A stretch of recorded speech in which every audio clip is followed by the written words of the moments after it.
In the beginning, the land was pure. Even in the early morning light, you could see the beauty in the forms of nature. Soon men and women of every color and shape would be here too. And they would find it all too easy sometimes not to see the colors and to ignore the beauty in each other. But they would never lose sight of the dream of a better world that they could unite and build together in triumph.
Jackson's Triumph album today. Look at that beautiful peacock. Now, okay, I want to thank the Ultimist for getting that video and restoring it.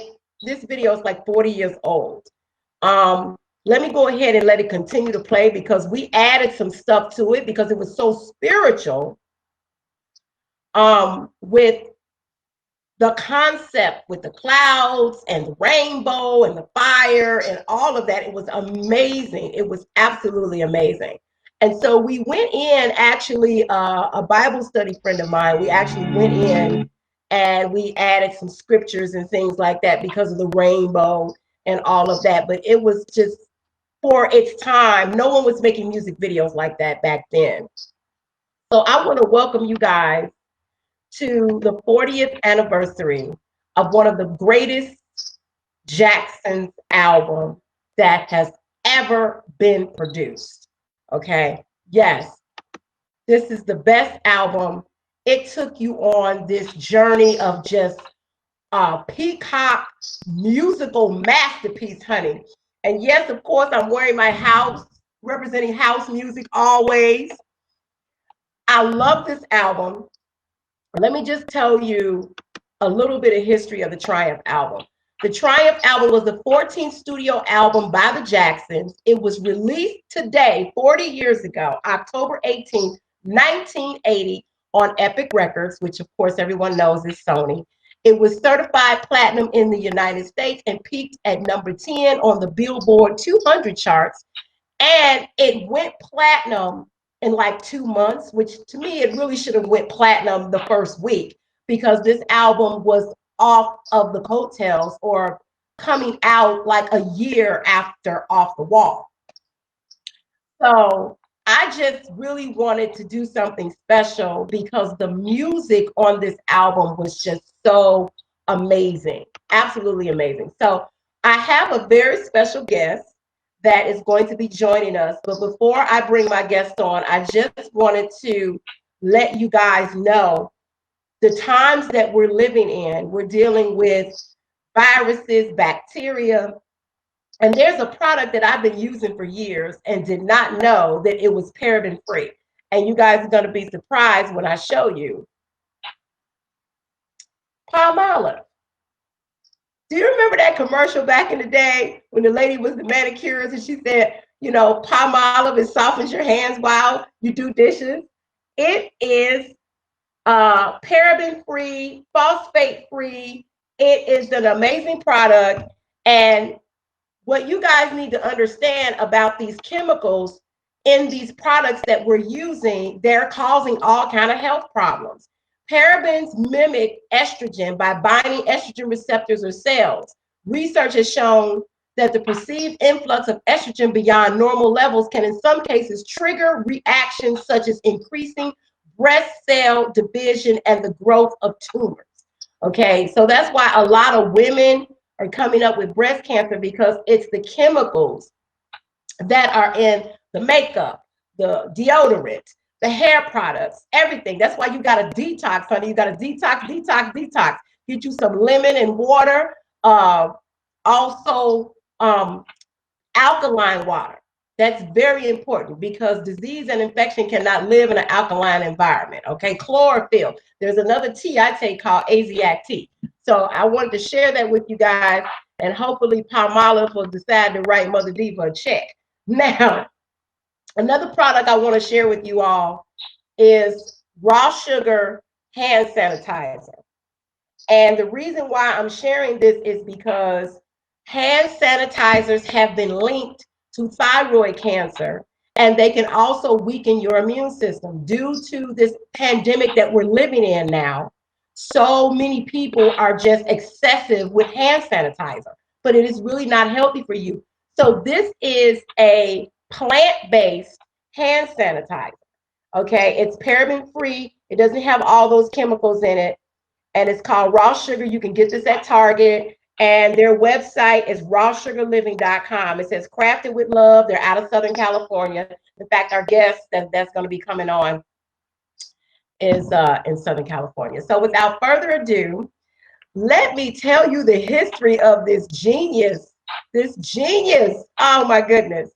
So this wonderful musician and drummer that has so graciously decided to come on my show and give us some history of his participation in the Triumph album, He was in the studio. Okay, so our guest was born in Detroit, Michigan, and he has worked with Joe Cocker, The Temptations, Billy Preston, the Rolling Stones, Diana Ross, Sly and the Family Stone. And we're going to have to talk about, I was so surprised when I found out that he also collaborated with Miss Candy Stanton, who is actually a Facebook friend of mine, because us househeads in Chicago, we love us some Young Hearts Run Free. So we definitely going to get into a conversation about that. So without further ado, I'm just going to give you guys a little bit of sample of who our guest is. And I just want you all to check this out. And you know, I'm back here working the switcher and doing all kinds. Now, I know most of y'all gonna remember this here. Check it out.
He made it with his partner, Jerry.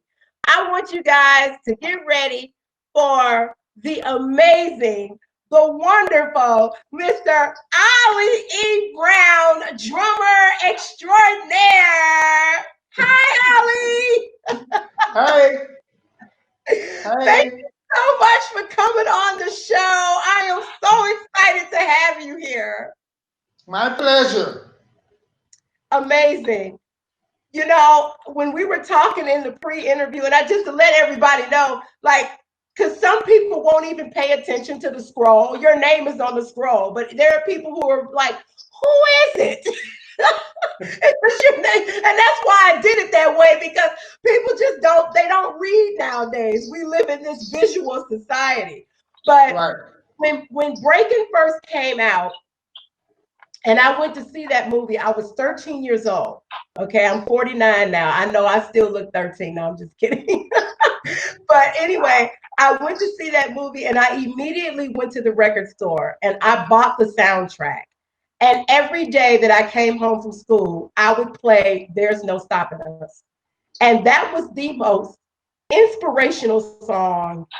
And one of the things that I didn't get a chance to tell you when we talked in our pre-interview, I'm like getting emotional, is that when I was 10 years old, my brother taught me how to play drums.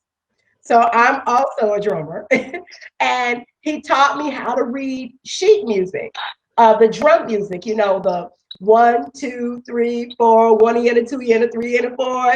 And I learned that, and I went on to Kenwood Academy High School. I studied with Dr. Lena McLean, and I was in the band. So I kind of had a step up on everyone else. And one of the albums that I learned how to play was actually Michael Jackson's Thriller album, because Billie Jean was so easy to play on the drums. You know, it's like, boom, it's kick, drum, snare, and then the hi-hat, you know, so I learned that.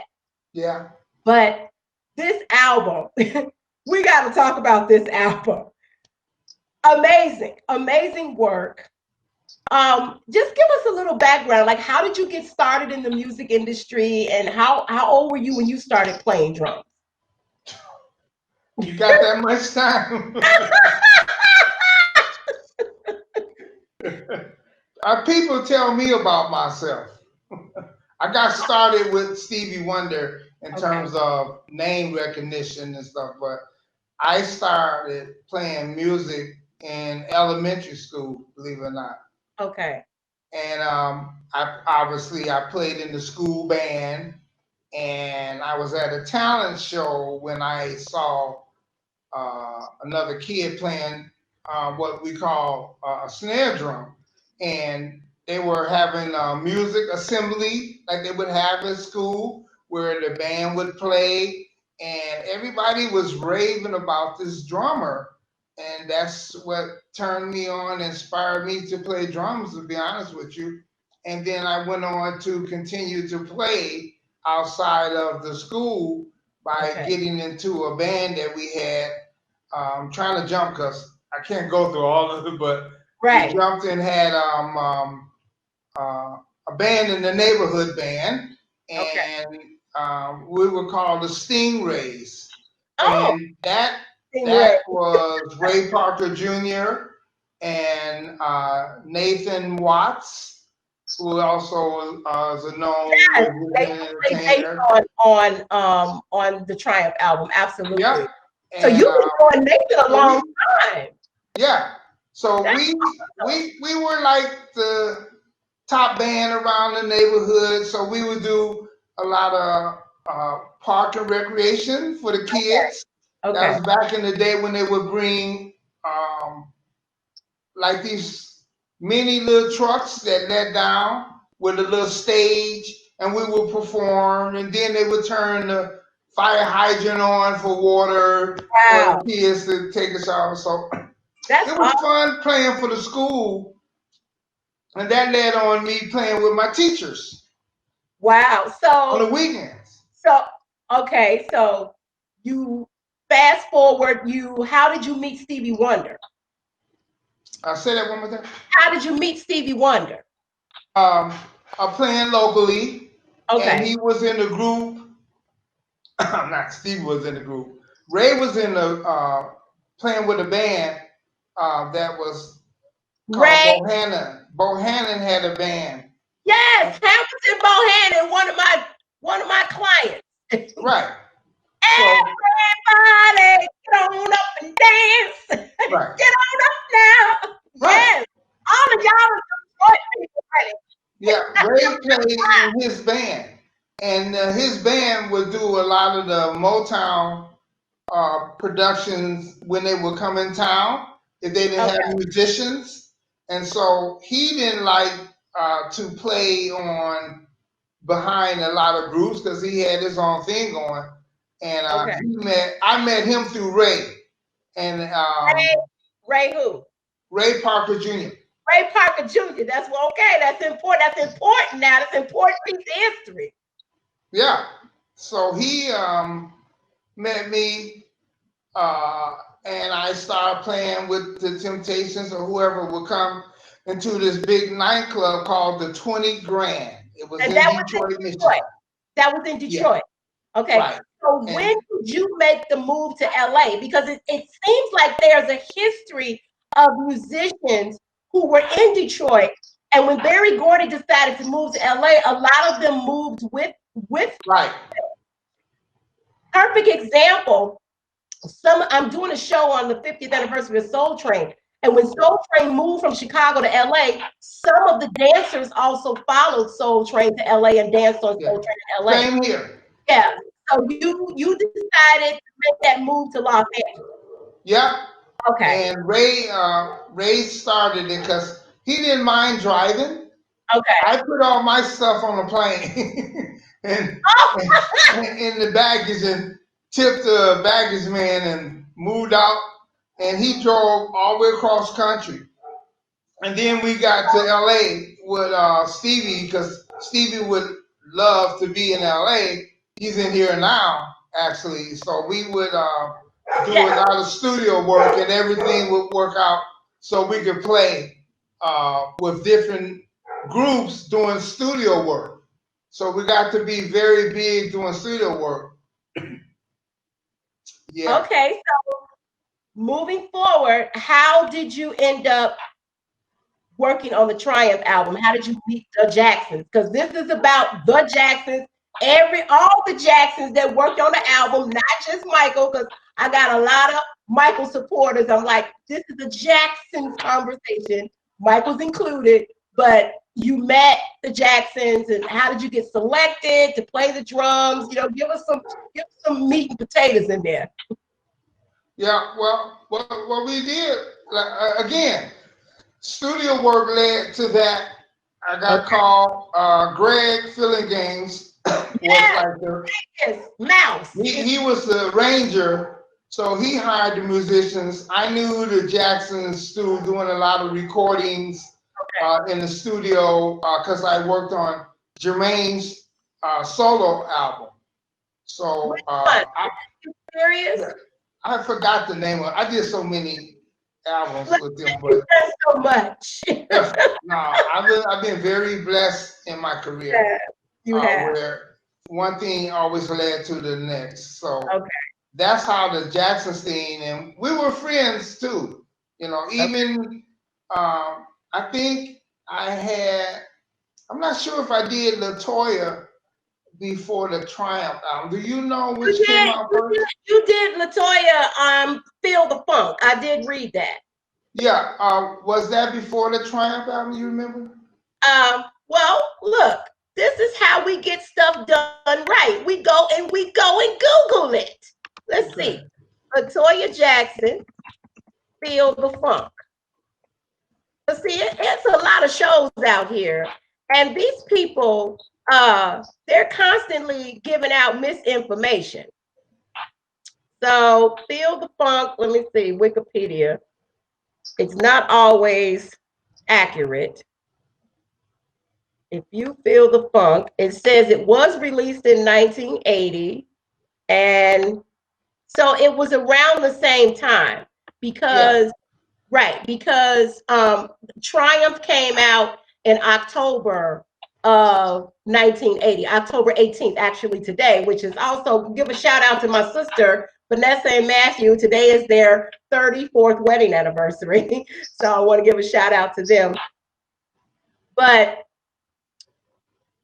usually when an album is put out, there's a single that will be put out maybe 6 weeks, a month or so, maybe 3 to 6 weeks before the actual album came out. Right. And so the first track from the album that was released was Lovely One, which was September 27th, 1980. So I want to start with that track. I'm going to play a little bit of that because I had some drum questions about the direction that you went in on some of these tracks. Well, actually all of them, because these songs were so historical. So we'll play this.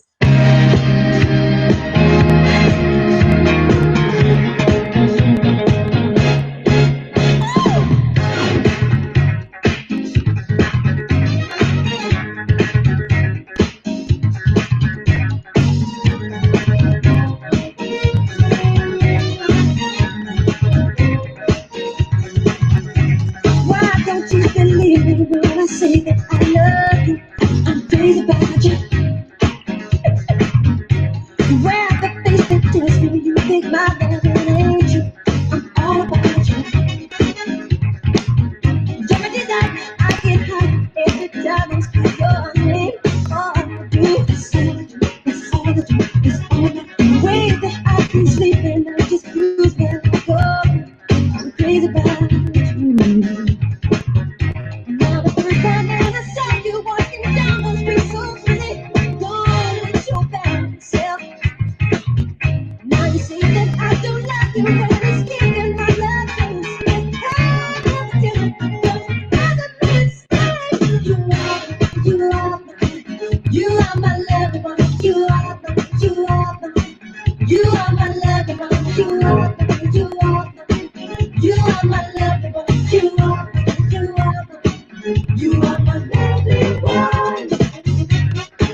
because as I listen to it, now I work in house music, and in house music, which is the next generation from disco, there's a lot of open hi-hats.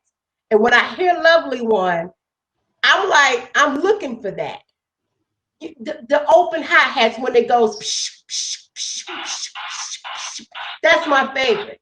And I'm listening to it, and I was just wondering, as a drummer in this particular track, what was your decision-making process on how you would create the sound? Because me, I'm like, I'm ready to come to LA and like, look, let's redo this and put open hi-hats throughout the whole song. Because that's what I'm looking for. Like, because it would just be like really bouncy. And when I listen to it, like parts of the track, you open it a little bit. So what's your process when you're playing drums? And you know, I know that's probably like the weirdest question you ever had. No, that's what separates you from any other drummer. I mean, to have your actual sound. Even with my drum beat and my drum fills, I started that kind of drum feel that you hear on that particular song, that pop, pop, pop, you know, that kind of hesitation, not the typical. Right, that's right, because you like, a person can't figure out the direction that you're going in because you stop people. That was right. Right. And the same with the hi-hat. I never liked that tight. You have something against open hi-hats? Yeah. Are you discriminating? No. I just didn't like that little tint. It was kind of thin and it sounded too tight. So I would always play half open, like you, because you noticed it.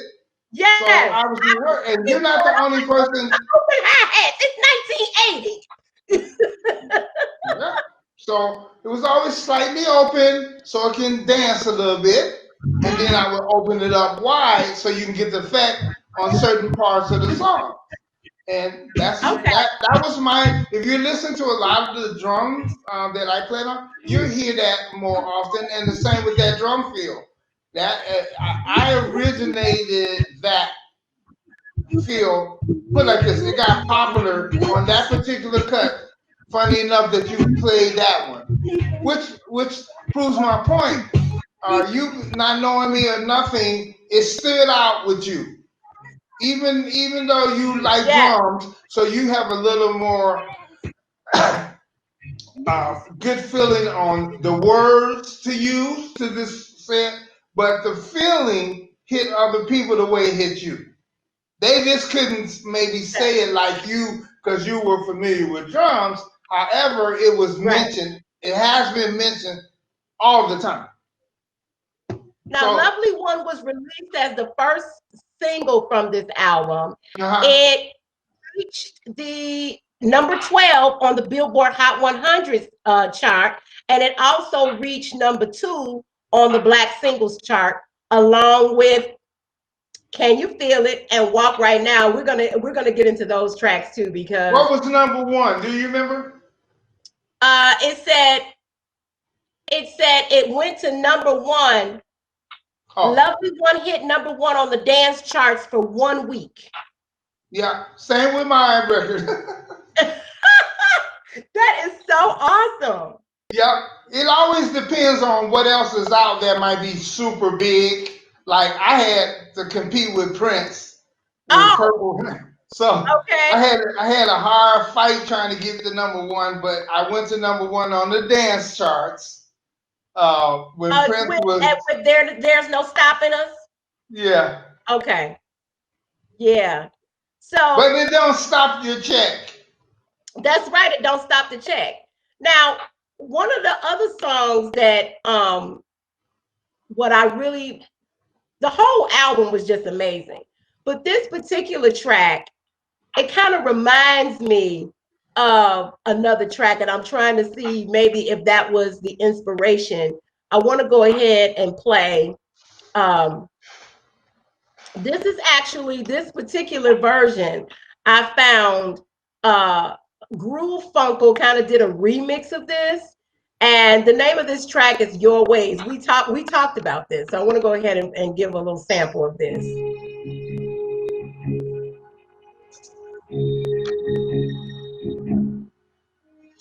This is actually, I want you guys to go get a copy of, you can get these songs on YouTube, okay?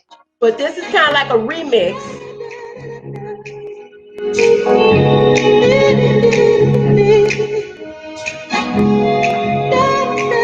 Just so you can hear the instrumentation. With my hands to loving you, something I want to do you. I don't understand. You know, Michael was the falsetto. Let me let you hear it down.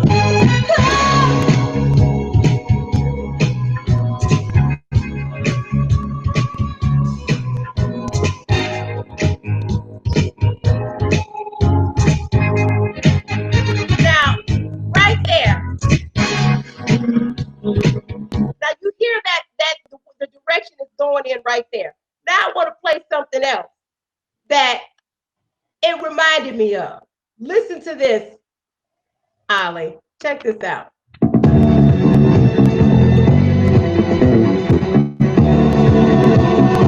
Same groove.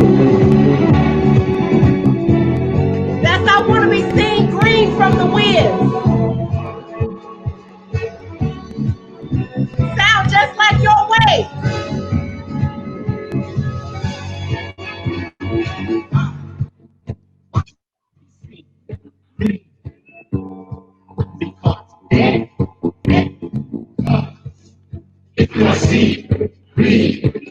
So see, when I first heard that, I said, that sounds so similar because, you know, during that time, a lot of songs kind of patterned themselves after each other.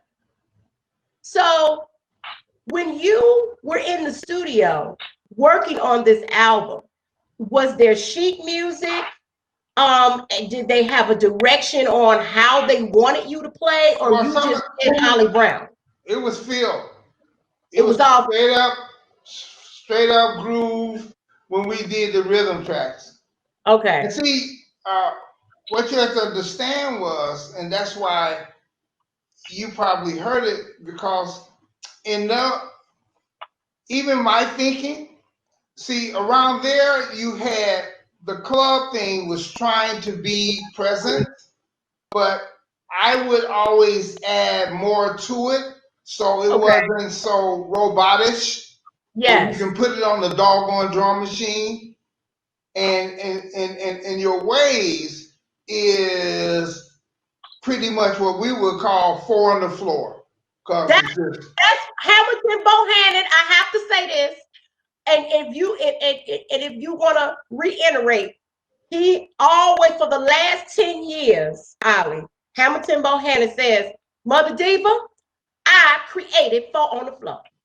Floor is what I created, and I will argue with him, and I would say, you didn't create 4 on the floor. Yahweh Elohim, Lord God, created 4 on the floor. Just to mess with them. Yeah, because see, what it is, it's what you do on top on anything. Yeah. Because in that case, you know, every club, every disco song, if you want to go there, it's 4 on the floor. If you pull out all the other instruments, you hear the bass drum playing a constant 4/4 beat with a backbeat on 2 and 4.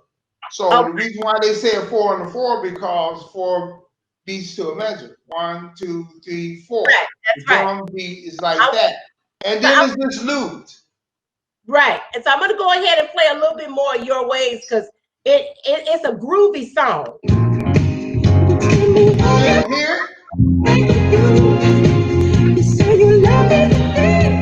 it is. There's the open hi-hat. There it is. It's on that track. See what I mean? Yes.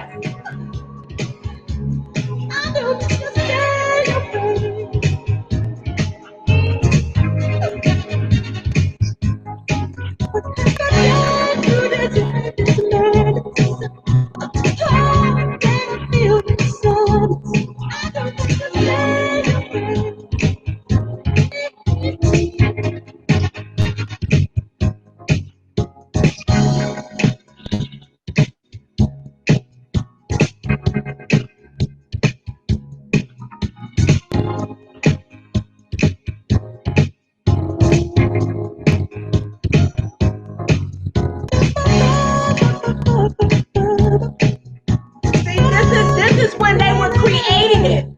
If you listen to what this was a demo I found when Michael was creating those words.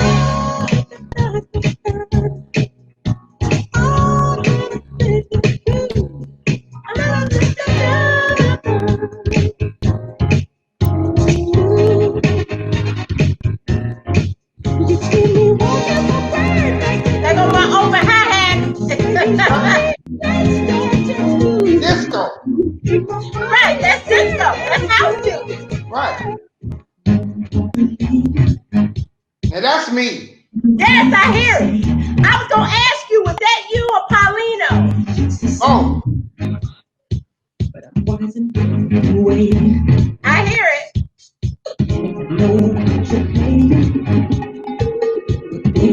Woo! Y'all getting it in, baby.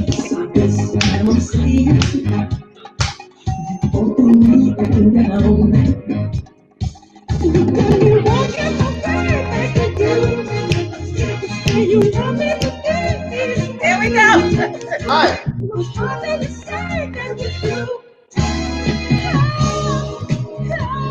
Then sit it down. I don't understand your way.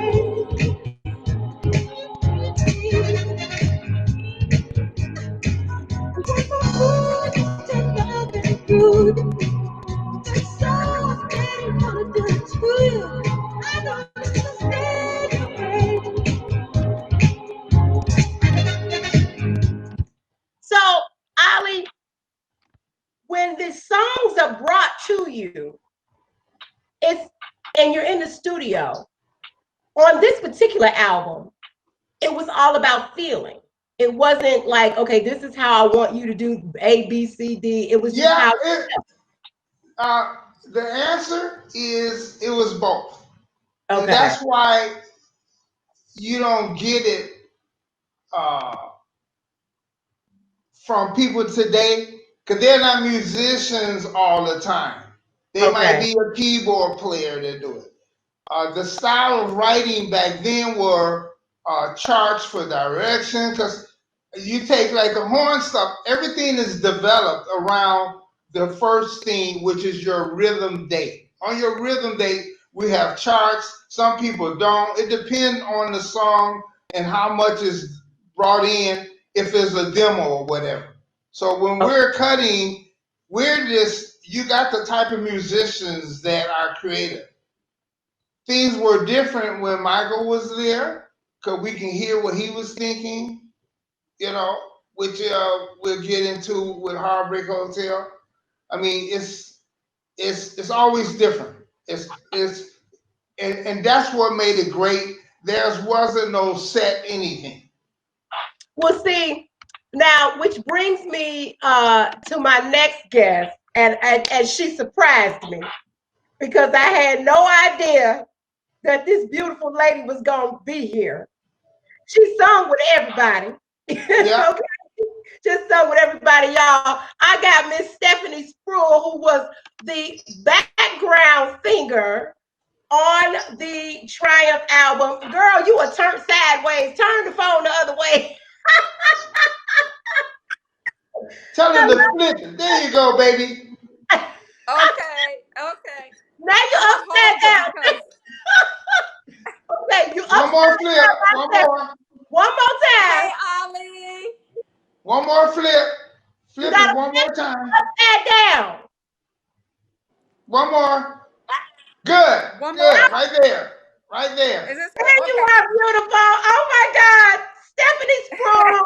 Happy 40th anniversary Triumph to both of you all. Praise God. Thank you. Hey, Ollie, my brother. That's my favorite singer. Hey, my favorite drummer. No one does it better. Hallelujah. That's what I'm talking about. Baby girls, I'm so sorry. I've been so busy.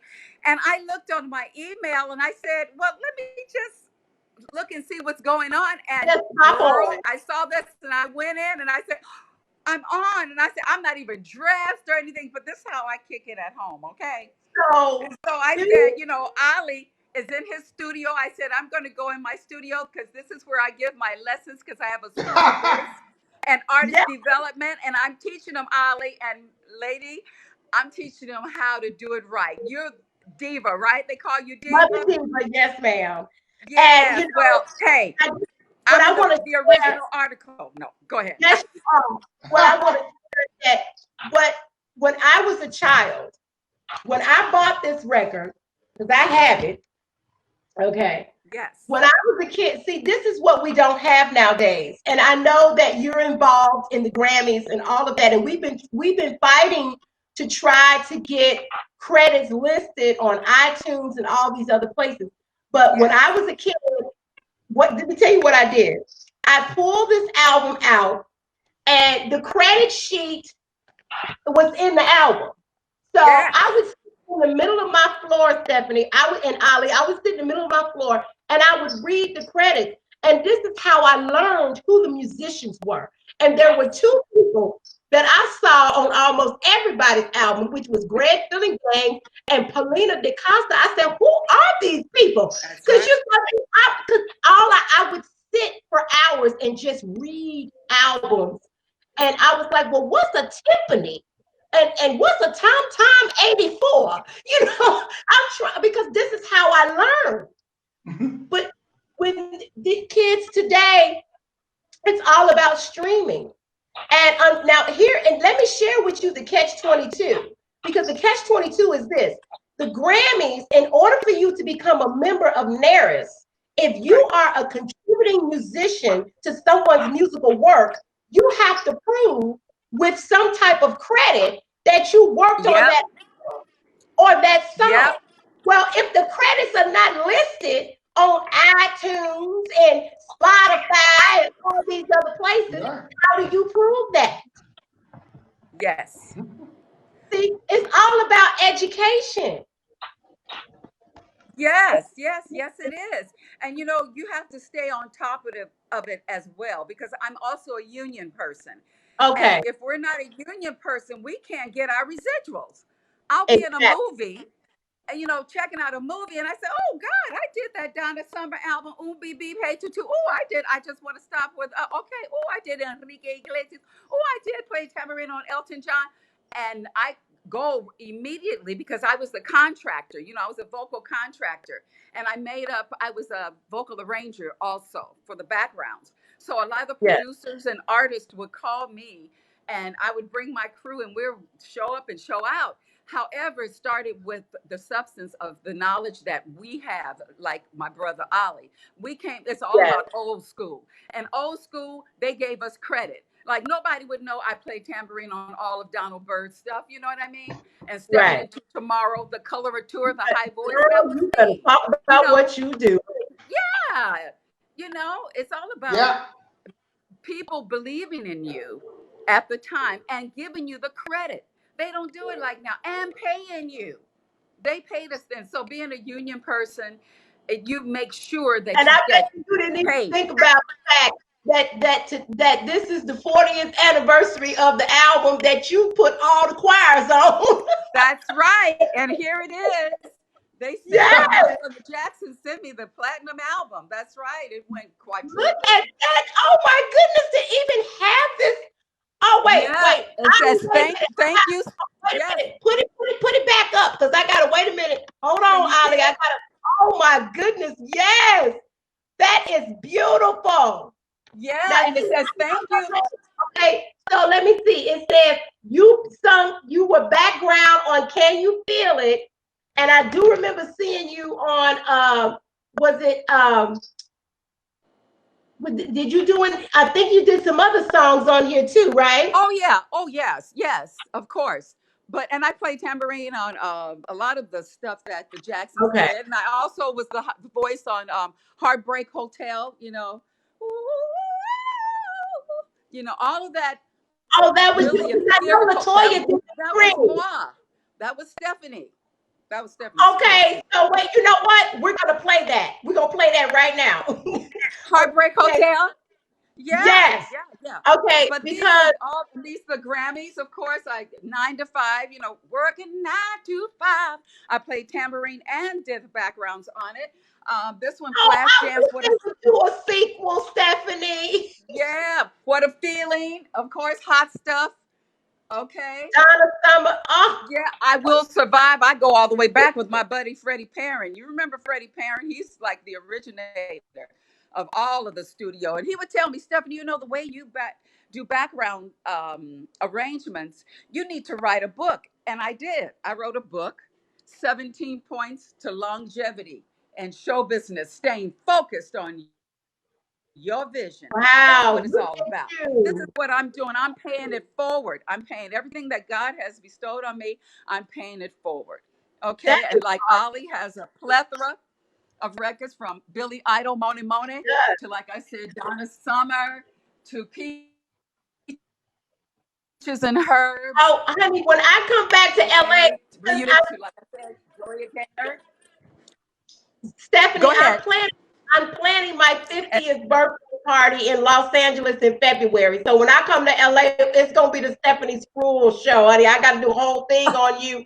I did a whole. When I was there a few years ago, I did a whole show on Frida Payne. I Because love it. yes, because Frida, she sung with Duke Ellington, and so to me, I was just like blown away by that.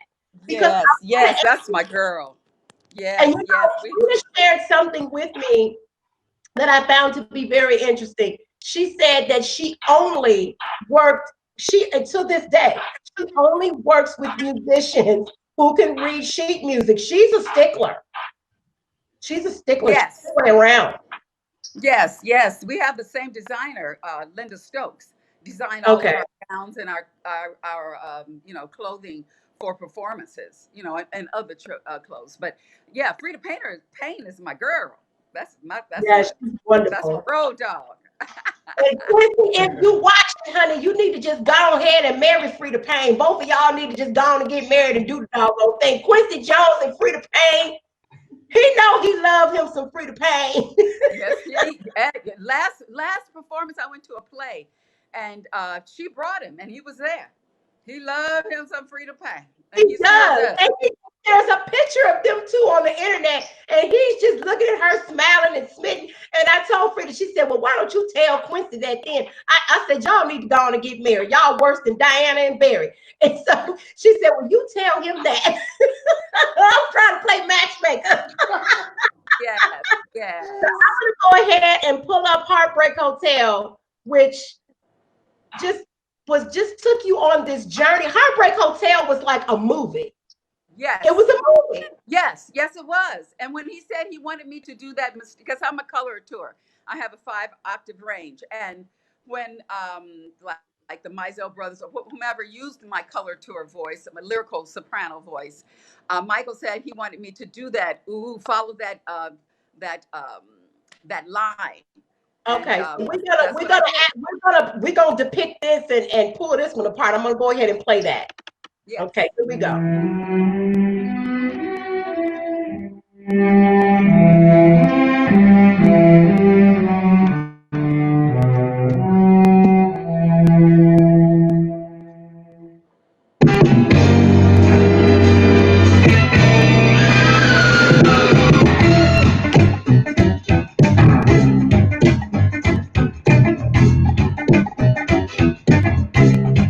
Go,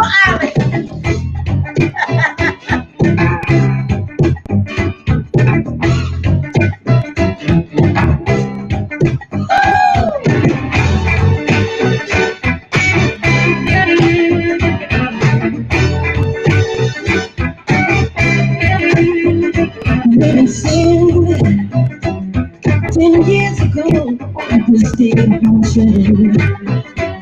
I promised I would never ever be returned. When my baby broke my heart and left me yours. That's you. Everyone that you tell me, Yes. I heard it. Wow.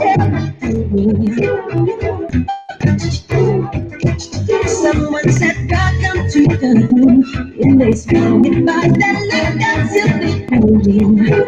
This is This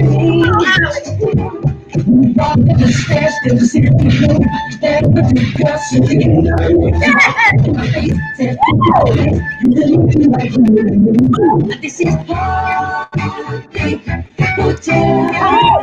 Welcome to Heartbreak Hotel. So this is Heartbreak Hotel. This place is Heartbreak Hotel. I was dead. She thought that I had cheated. I turned my back to Susan. I'm wonderful. Now I can't convince this girl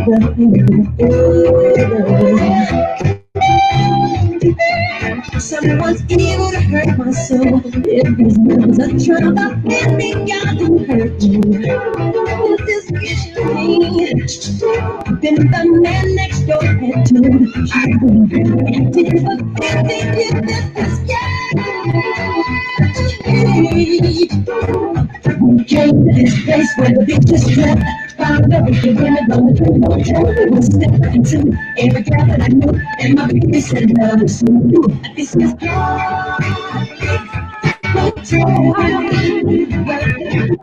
I had to stop for a second. What was the inspiration for the booms?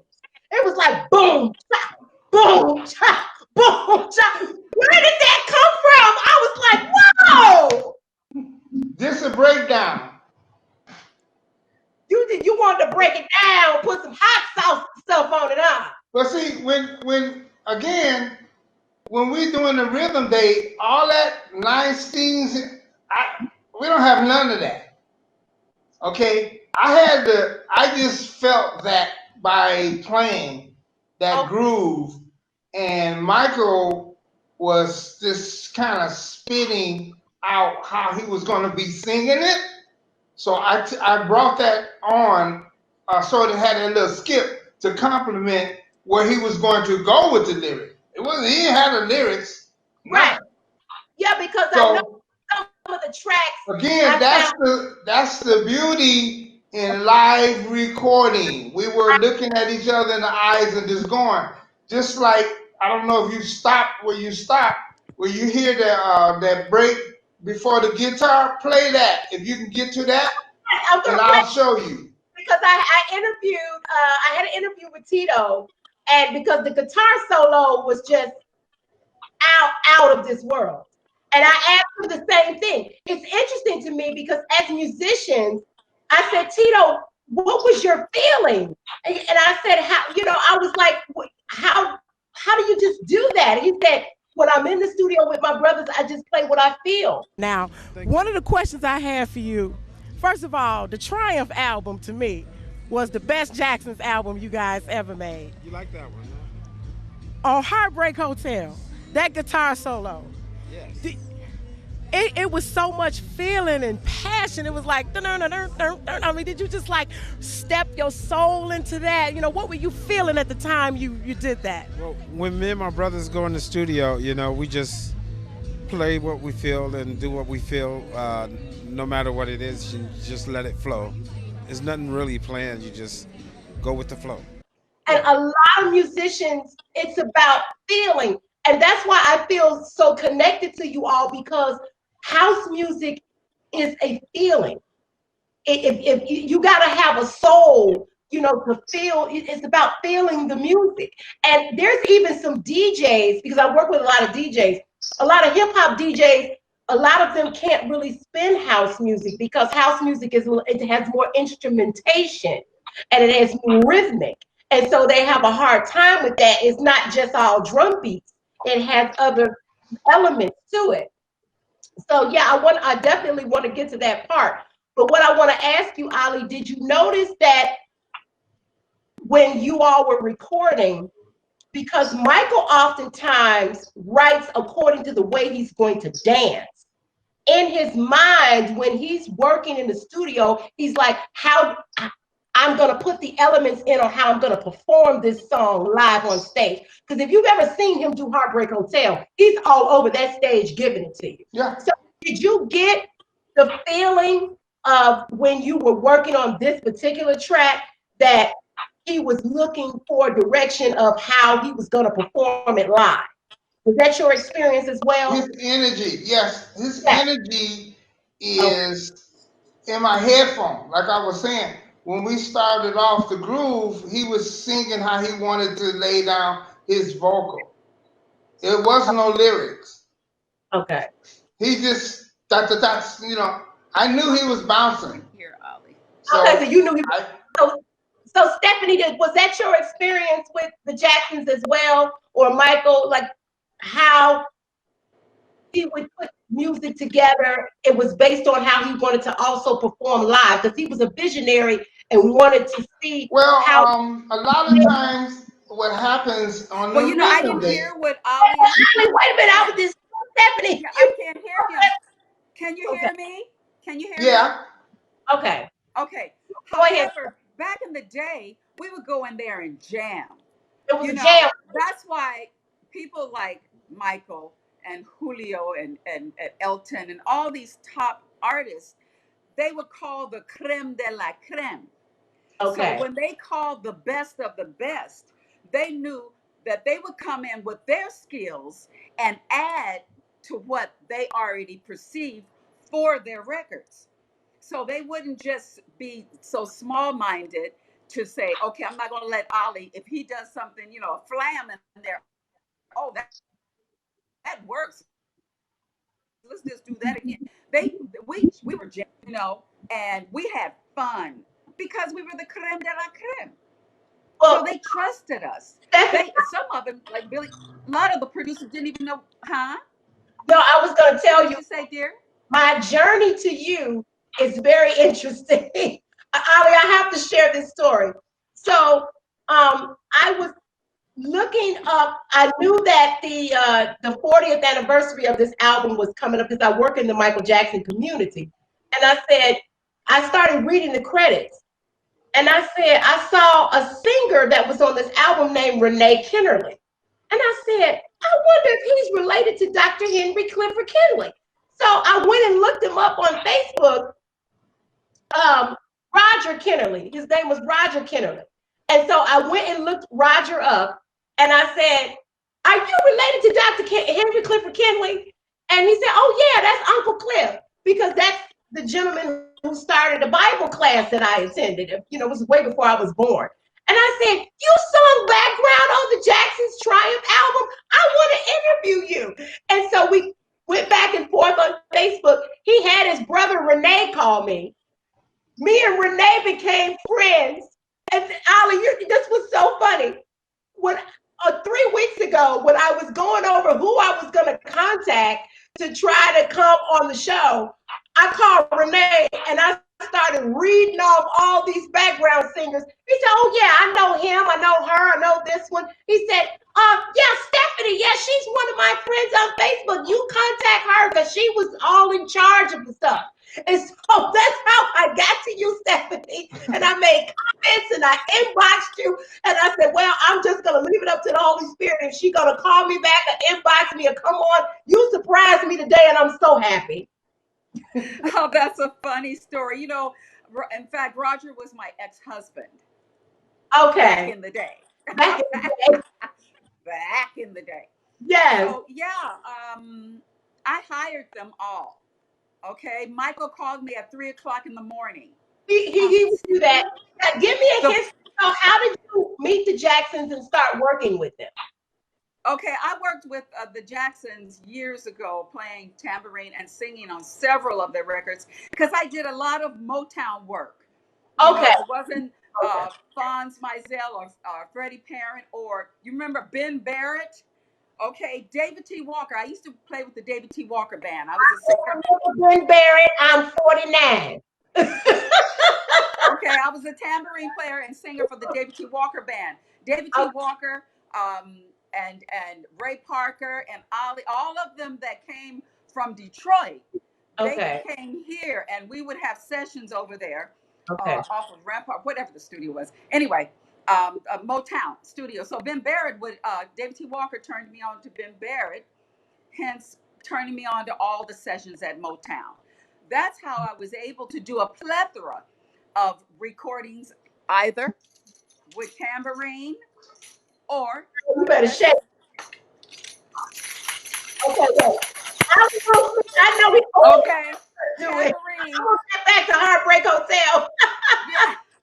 Yeah, tambourine or be singing vocals and so many singers when they saw my work ethic and they saw that I was a team player and the acronym is team is together everyone achieves more.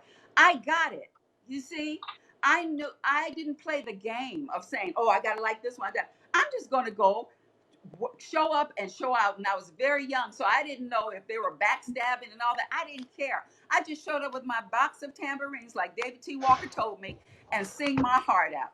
That's how I was able to meet the Jacksons. Okay, that's Right. how I was able to be on all of their records. Dinah Ross, everybody, the Commodores, everybody at Motown. Me, Ed Green, all the cats. All the cats from Detroit, like Brother Oh Ollie. yeah, because We would go you in there. Paulette McWilliams. I spoke with her, and she sends her love. She's in the process of she got shows coming up, and she got a record she's trying to get all of the people over at the Grammys to vote for. And she sends her love, and she also too participated on this project. Yeah, I Uh, called her. Yeah. Jack, Everybody on that project that sang background, I'm the one that put the 45 you don't, person Stephanie. choir together. Huh? Even tell me that because when I contacted some of the background singers, they all said, look, I don't remember. You need to call Stephanie. She hired us Rock Dietrich, Bunny Hill. I said, well, can you just come on and say a couple of words? They said, ma'am, I don't even remember. But Stephanie is the one you need to talk to. That's right. And they thank me today when we get those residuals, when it's played on a commercial or whatever, because I'm a contractor. My mother was a business person and a community activist. So I learned from her being an income tax consultant how to work paperwork. So when the contractors or the producers or the artists would call me to put the aggregation together, I would also fill out those contracts and made sure my people got paid. I made sure it was a union date. And if it wasn't, that's good too, because I was on several of those, forgive me, okay? But we did the best we could because what it was, right, Ollie? We were hungry. We weren't hungry because we were so young and we had so much energy and so much knowledge, because I studied cello all through school and the whole 9 yards. That's why when they give me lines to sing, I hear the orchestration in my head. I can do head charts like that because of the gift of being in the orchestra. Having being on all cylinders were firing simultaneously. So by me doing all the records over there at Motown, it became word of mouth. And then I was with Lou Adler over at over in A&M. And then they started calling me. And then the Mizell brothers, with Jerry Peters, put me on everything from the gospel records to all the records that he did. And I was in the group that Jerry Peters put together, The Reason Why. So I'm touring, being at the White House. I performed at the White House for 3 separate administrations. And, singing from the White House to traveling all 7 continents and touring around the world, singing before the Queen of England at the Royal Albert Hall with Glenn Campbell.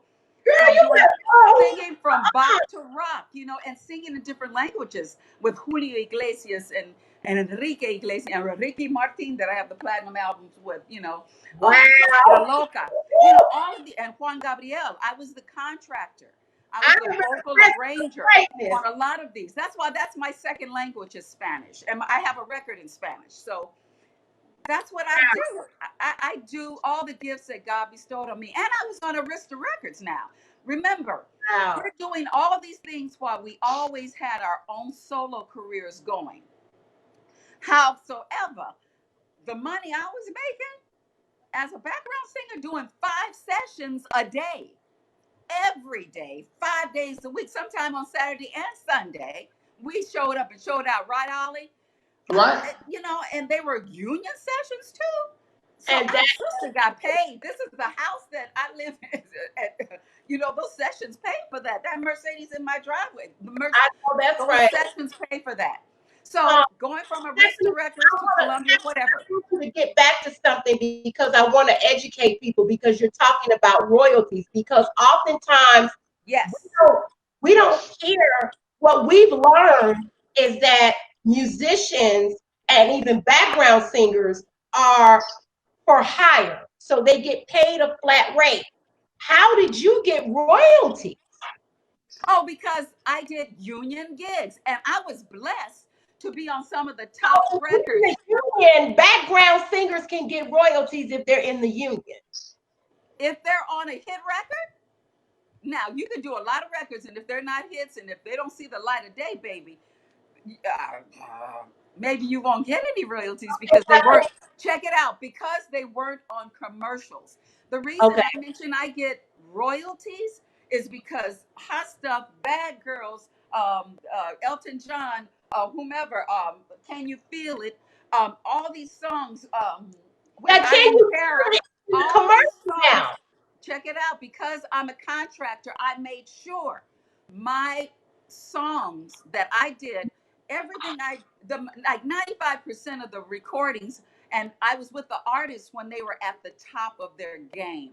From, Olivia Newton-John, Let's Get Physical, come on, let's keep it real, to all of them. They were at the top of their game. So they were putting out hits like this, bam, bam, bam, getting paid. It was like, whoop, whoop, whoop, So I filled out those contracts, and I made sure myself and my artist and my, as I call my crew, we all got paid. So when I see a movie or hear something, oh my God, this is a McDonald's commercial.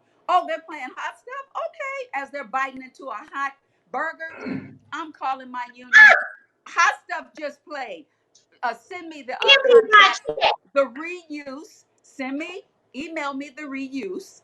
Okay. So I can fill it out and get everybody paid. That's why the people in Can You Feel It, they respect me immensely, because they call me, Stephanie, I just got a residual check. Where I get this from? I said, because I make sure you get paid. Because I heard it in a movie. Because I heard it on a commercial. Or I heard it on an Amazon commercial. You know what I mean? And I will fight to the nth degree, because a lot of them will say, oh, another artist sang this. Now let me, because I want people to understand something for all you people out there, so you all will know. If you're wondering where Jackie Jackson is getting his money from, he wrote a lot of these songs on this album. Thank you. Publishing company is called Ziggy Music, which is named after, he named his publishing company after his son, Ziggy, who I've met, I've talked to a few times over the phone. And I want people to understand that when you write a song, you get writer royalties. You get, if you own the publishing, you get publishing royalties. And one thing I want to bring up that Tupac said several years ago before he passed away, he said, "Give me my ass cap before you get your ass capped." Okay. However you ever say it, BMI, ass cap, whatever, CSAC, you have to be knowledgeable of the business. That's why the name of my book is 17 Points to Longevity in Show Business. It's a business. It's a business. 2 hours on stage. The other 22, you handling your business. You gotta have. So that's not what I only teach. I'm an artist developer. I'm still an artist. I'm still doing shows all around the world. However, not with the COVID. But anyway, wait a minute. You can do shows online with COVID, honey. I do that too, honey. Yes. I do it. That's why my school, darling, is international. So I'm on Zoom every other hour. So, it's all about having. Stephanie, I want to ask you about the union. You said you were in the union. Is that the Musicians Guild? What's the name of the union that you're in? I'm in Local 47, the LA Union, Musicians Union. That's how I get paid these residuals from the union, from Musicians Union, for playing my tambourine and all the percussion that I played on so many records. And then let me tell you, I'm with AFTRA. Okay. I'm also with Screen Actors Guild. I've done a lot of movies. They would call me to do the soundtracks to a lot of movies, okay? Forrest Gump, American Tail. So many movies I've done, okay? And they were hit movies. That's what makes my residuals either, it depends on were you coming from? How valuable you were, and where were you in the loop? This is very important information because what I have tried, on my end, I'm a producer and a promoter, and I work in I have my show here on Facebook and YouTube. But Yes. because of COVID, I produce house and electronic dance music, health and wellness DJ sets at our court building downtown Chicago, Daily Plaza. Because of COVID, our events were shut down. So we had to just doing things online. But what I try to teach my DJs, because I'm like the mother of all the DJs, is that the importance of joining a union. Because I reached out to the Musicians Guild, and they told me a DJ is considered a musician because they manipulate the music or whatever they do.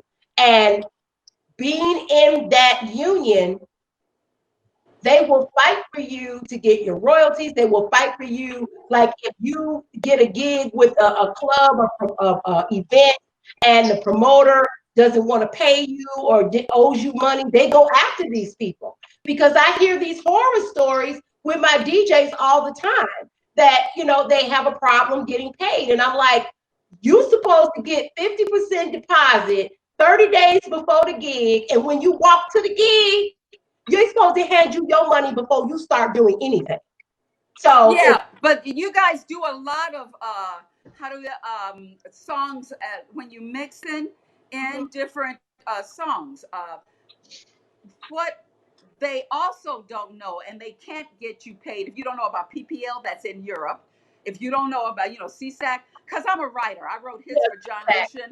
I wrote hits for Tokyo Blue for Najee. So I know about writers' royalties. You got to stay up on it, but you also can get royalties.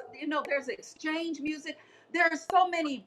It's like an octopus. Okay, so when are we gonna have the Stephanie Spruill masterclass? Well, I just gave one in China.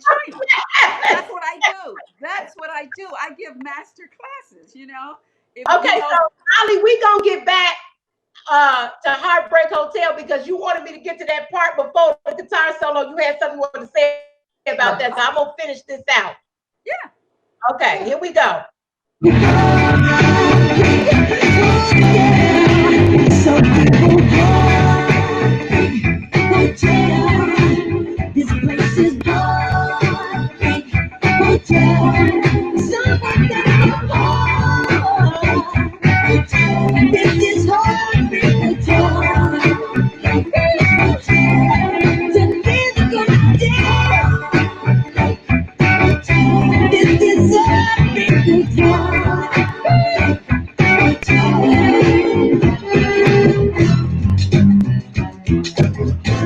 Coming up now. What is that chicka sound? Listen.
What is that tap dance sound? Carving.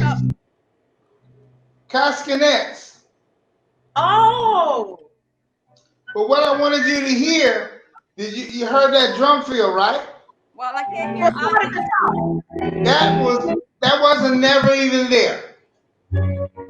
I was goofing off at the end of the song. I I thought the tape was running.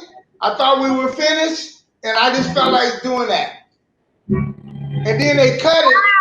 They cut it, brought it up to the bridge. Then Jerry Hay put horns on it, and it became a part of the record. See, that's what I was telling you. Those kind of things, you can only get it when you're doing it. You know, because I thought we were done. Oh, she can't hear me. Who can't hear you? I Stephanie. can't hear Ollie. Yeah, you can't hear him? Nope. It's faint. Can you hear him now? Ollie, Can you hear me now? Nope. I hear you, but I can't hear him. Yeah, hers is faint, But I know you're getting ready to but wrap I it can up, hear so- her a little bit. But I can't hear a word he's saying, child. okay. That's Well, okay. Stephanie, I appreciate you coming on. And do you want to continue to stay on, or you got some things you need to do? No, if you want me on, this is so. Yeah, we gotta go through this whole album, honey. And we got, first of all, in case something happened and you may need to leave, I need to get to the most important song on the album, which is "Can You Feel It?" Now, Yes. so Well, get to Can You Feel It, boo? yes, we're getting ready to go through "Can You Feel It" now. So let me first of all, before I go through "Can You Feel It," I just want to give some history information on Heartbreak Hotel, which was actually, the original name was Heartbreak Hotel, but the name was changed to This Place Hotel. Yep. And it goes on to say that the song reached number 22 on the Billboard Pop Singles chart and number 2 on the R&B Singles chart. It was the Jacksons' second biggest single off their Triumph album, behind Lovely One. Now, there's something else in here, Ollie, I want you to share with me if you have any information about this. It says that the song was written and composed by Michael Jackson. While his brothers did not sing background vocals, they were credited with playing percussion on the album. So did they also contribute to the percussions on the album? I didn't hear the last part. Did they contribute what? Okay, so according to Wikipedia, the brothers also was credited to playing percussion on this album. Polino played and the brothers. See, this is one of the reasons why it's so important to have it, because Stephanie will tell you a lot of time there's a lot, and I do mean a lot, overdubbing we call. Yes. Once a track is finished. Yes. It never starts off, or put it like this, it starts one way, ends up another way. Yeah. I mean, I've walked in and Quincy had me do everything over on someone else who played before me because he wanted something different. So that doesn't mean that that person didn't play on it. Mm-hmm. They might have credit because they played on the original, and out of respect, because I produce records too, sometimes I would just put it in. I was fortunately on this one where I did all the drums, period. So when they stopped doing credits and stuff, I didn't worry about it again because I always made sure I handled my business. Like Stephanie was saying, just send me my check. Y'all can have the glory because you got to get me if you want me. Now, here's something very interesting about this particular track. It says, according to Wikipedia, it says the original title of Heartbreak Hotel was used and released commercially on 7-inch vinyl in many countries, though a 2-track 12-inch maxi single was produced and promotional only copies given to radio stations and reviewers, and a limited 2-track Japanese mini CD single was commercially released in November of 1988 using the newly chosen title. to a coincidence with the Michael Jackson Bad Tour. I thought that was so interesting to just, you know, get all these little twists and turns with a lot of this stuff. Yeah. And that's where the residuals come in. Oh yeah. Right. International residuals. You Right. get from PPL. A lot of people don't know about it, but I know Ollie knows. Let's talk about the theme, you know, of this. As a matter of fact, it's the first track on side one. Can You Feel It? This song has become an anthem in so many people's lives. And if you think about the lyrics, he says, every breath you take, there's someone going, you know, it's like, it has a deeper meaning than just the music. Yeah. Yeah, it's so relevant today. Unity. Black Lives Matter and everything. Absolutely. He says, loving each other wholeheartedly.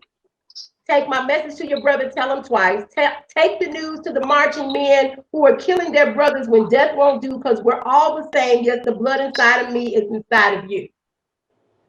And the video, I played the video at the beginning of the show because the video was like Revelations, and it was the video is the book of Genesis and the book of Revelations. Word. I went when I in the Bible class that I go to, I learned all these things, and when I went and looked at the video, I said, wait a minute, this looks like the book of Genesis. There's a part in the video where there's this woman that has a fiery cloud behind her. I said, that's Revelations, the 12th chapter, the woman clothed in the sun. I mean, genius, just way before its time. Now, Stephanie, you were called in, and what made them come up? This was like the birthing stages of Man in the Mirror or something. You had all these choir. I mean, if you read the credits, it's like children's choir, adult choir. What was going on with all these choirs, and Can You Feel It? I know, this is amazing. Michael called me, right, to do the session. And then he calls me, I had already hired. At 3 in the morning. But I had already hired a choir of some singing folk, okay? Because I wanted to wear it through. He calls me at 3 o'clock in the morning. Hello, Stephanie? And I'm like, yes, Michael. How can I help you? Can you also put together in the 45-person choir, can you also have a children's choir? Now, mind you, I had to have it, like, we only had like a day and a half. It's 3 o'clock in the morning. So really, I only had that day, and the following day was the session. Baby, I did not go to sleep. Miss Stephanie went right to her office and wrote down all the numbers. Talking about union, I went to the unions. As soon as it opened up, I said, hit me up with the children's, the one who handles children actors who can sing. And not just sing, but sang. Hey, and he wanted, and his desire was to have every race, creed, and color. So I had to have Caucasians, I had to have Chinese, I had to have blacks, of course, I had to have Africans. So by the time and I called Screen Actors Guild at that time. Screen Actors Guild and AFTRA hadn't united at that time, so they were separate. I called Screen Actors Guild. I said, tell me all of your actors. Of course, AFTRA is radio and recording. So they gave me all their children, and I had them come over that day. I said, if you guys want to be on a hit record, you guys come over in my studio and I'm going to audition you. So I had to audition. I had 5 adults, and the other 20 had to be children. My daughter can sing. I hired Paulette McWilliams' daughter, BB, Bridget, who can sing. I had Bridget on the session. I had so many children that I knew who could sing. Okay, so the session came up. Shout out, Stephanie, to the kids. Here we go. The children's choir. Yolanda Kennerly, Bridget, yes, Audra Tillman, that's Lita Tillman. That's from the Waters family. That's their daughter. Okay, keep going. Yes, Okay, Rhonda Gentry, Roger Kennerly II, Solomon Daniels, Brian Stillwell, Jerry Gruber, and Peter Wade. Those Yeah, were the so that's children. about 10, right? They're all not kids no more. Yeah, 10. Yeah. So I had to have, so it was 40, no, yeah, 35 adults and 10 children because he wanted that sound. And also to get that wall of sound, he has Okay. me sing, like, can you feel it? Can you feel it? Can you feel it? He had me sing that five Wow. five times by myself. So Okay, he just had we so just he go. could have that real hit because he was We a just genius. Michael Jackson was a genius. He could hear, he knew my gift, and he just said, Stephanie, do your thing. And so when he had me also put 5 or 6 different, so 3 and 3, yeah, so it could and so not only the choir as I directed them and sang with them, also he had me do it by myself, 6 different tracks, 3 and 3, right and left, so he could put that on top. So when you get to Can You Feel It, you can really feel it. So that's yes, why it's an anthem because you can feel it. it is. You And can feel it. And they, I want to finish up what I was trying to say because right. we have so much death going on. I really just didn't want to say it, but I'm going to go ahead and say it. He says, every breath you take is someone's death in another place. Every healthy smile is hunger and strife to another child. And we're living that now. Yes, our forefathers are the shoulders that we now stand. Yeah, That's what he's talking about. Okay, so we got to keep it moving. Like we Brother did. Ollie and myself, we're keeping it moving. Whether it's I real just estate want to let or my you all school, know. we're keeping it moving. I just want to let both of you all know that I am so honored that you all would take the time out of your schedule to talk to me. And I'm just so touched because I feel like I'm in the presence of greatness. And, Stephanie, I don't know if you had a chance to hear what Ollie's music meant to me as a child Yes. because I had suffered abuse by my mother, and my father was killed by a drunk driver. But when I listened to There's No Stopping Us and May Jerry rest in peace, I know that was your partner. It was so inspirational. And just remembering the movie Breaking at the end of that movie when Turbo and Special K and Ozone all came together at the end and they hugged in that moment. It was you guys' song. And what it did, it just taught us keep going, keep fighting, keep moving. Because I have struggled in my career, and everybody tells me, "Oh, you are amazing. You're talented. You give great shows. And I'll say, look, I'm bigger than Oprah. Yeah, of course I'm bigger than Oprah. Well, Oprah's a little smaller than me, so I'm bigger than Oprah. But my city gave me a holiday. They named the day after me. But I know everything has its time. But just your work has given us the soundtrack of our lives. And I can tell you, I don't know how I would have gotten through my life without your music. It That's was right. so important to my life.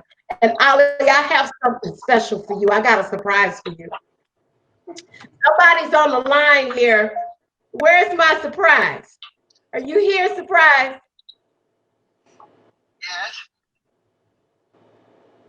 Guess who that is, Ollie? Can you see him? A little bit. Can you hear him? No, I can't hear. Hey, bro, I can't hear too good.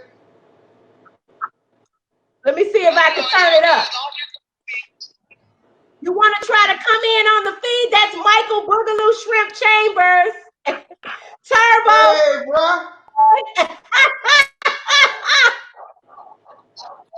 what's up? What's up, my brother?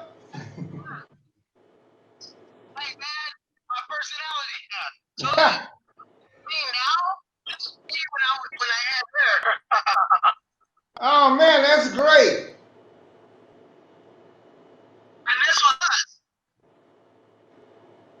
Oh, that's great. He just wanted to come in and say hello and wish you a happy 40 today. Hey, give him the link.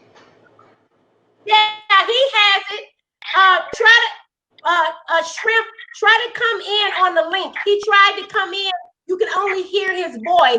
You can't see him. I don't know. He was having technical difficulties. But if you want to try to come in on the link, let's try it again. No, but Valencia, I told you that. Okay. I've been on the line. Okay. So I hope you like seeing your surprise, Ollie. He said it's been a long time since you guys seen each other. So I want to go ahead and get to Can You Feel It? Because this was an amazing, amazing track. Here we go.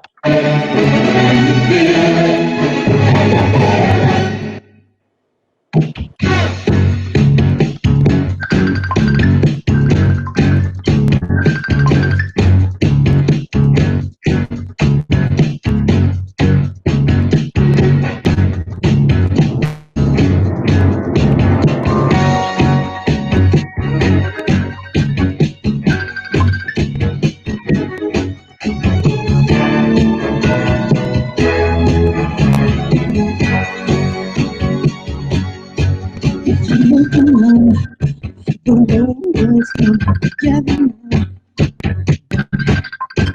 Can you feel it? Can you feel it?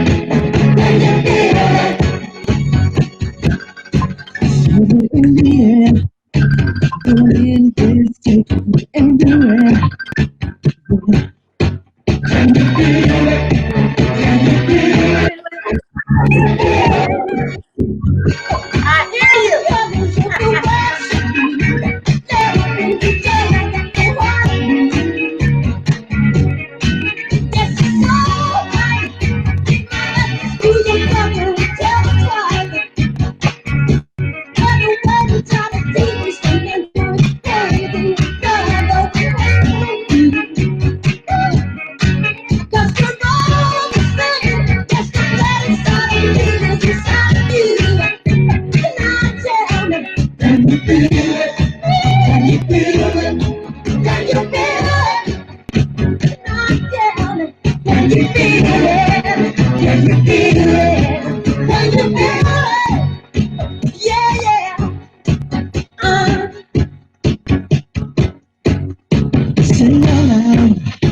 Because we want to make a crowd.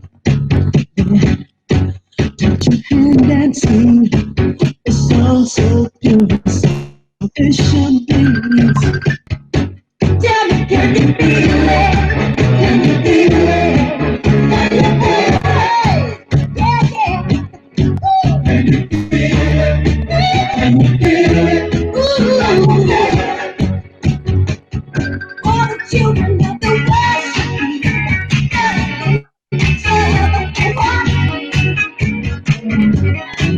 Yes, it's all right. Do you love you? Tell me why. Take the news to the north and then you're killing the brothers and that's what you do. Cause you know the sin that the daddy son of you is starting you. Tell me, can you feel it? Tell me, can you feel it? Can you feel it? We're good and bones when you feel it. Yeah.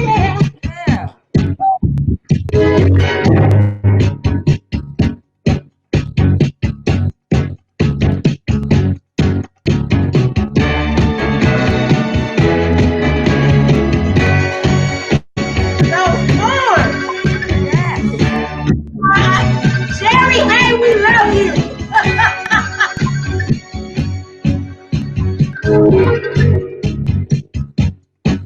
Every breath you take is someone's death. Another place, every healthy sound. over and you start to another child. Start to shine. From a sense salvation is this time. This time, can you feel it now?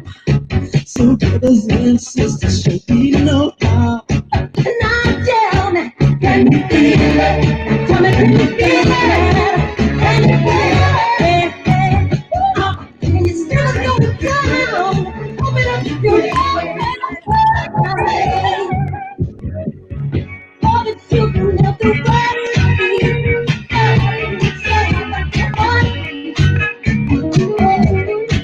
Yes, it's all right. You can never tell me.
Okay. All right. That was the deal. I think we lost, somehow we lost Ollie. Yeah. So what's up? Yeah, hold on, Michael. Ollie, we kind of lost him. I got to wait till we get him back on the feed here. Well, Stephanie, I really appreciate you being here. So did you, because I was reading the credits, so you on Heartbreak Hotel, you on Can You Feel It? Did you sing on any of the other tracks? Because I didn't see your name on like the other tracks on the credits. Yeah, if you see the other tracks, they're there, baby. That was in the 80s, so child. That was in Mexico. Right. I've done so many records and recordings since then. So thank you so much for coming on. Yes. And give us more information. Okay, you need to hook up with Stephanie via Zoom or Skype. I give master classes, and it's Spruill House, you know, at AOL or Gmail or Yahoo. StephanieSpruill.net or SpruillHouseMusic.com. You can get my book, 17 Points to Longevity in Show Business, Staying Focused on Your Vision, on my website, or you can get my book on, it's an ebook also. You can get it on Amazon, or you can get it on iTunes. All of my recordings, like I said, I've recorded like 7 records since I've been doing this. And this is my jazz album, so you'll love it. The name of it is It's a Jazz Day. And the songs that I wrote for John Lucien are on here. Nothing Lasts Forever and Sweet Control. And remember, I wrote that hit also for Najee. Oh, that's awesome. And Christmas is coming up. Get my Christmas if you want some Santa, baby. That's awesome, girl. You better do it. You can get my exercise page. Make sure you put your number in my box so we can stay in contact. Yeah, I'll hit you back. How do I hit you back? Through the email? Yeah, on the email or Facebook. Okay. All right. Thank you so much. I love you. Bless you. You too. Thank you. Happy 40th. Yes, thank you. Okay, bye-bye. Peace out. It's your girl, Mother Diva. Tonight's episode is being sponsored by That's My Jam Homemade Preserves. Now, if you go to that'smyjampreserves.com and give them my special code, it's in the scroll at the bottom of the screen, coming on around. You see, That's My Jam, fresh homemade preserves. Use my code, MotherDivasHousemj. You'll get 25% off. That's My Jam are boozy jams inspired by music.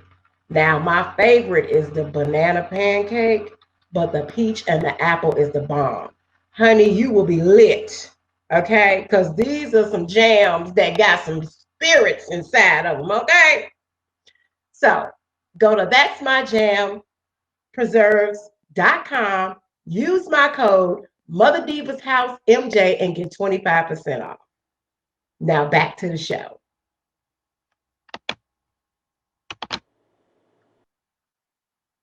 Okay. Well, we had some technical difficulties, you guys, and I believe our guest is back on now, but I do have a special guest who was able to come in on the live feed. So I'm going to definitely put you in now, Michael Boogaloo Shrimp Chambers, also known as Turbo. How are you? Good, good, good. Thank you for having me, Mother Diva. And we have the fabulous, wonderful Michael Boogaloo Shrimp Chambers, aka Turbo, from the movies Breaking and Breaking 2. He came to join us today to surprise Ollie Brown. We had him on another phone because, you know, we're having all these technical difficulties.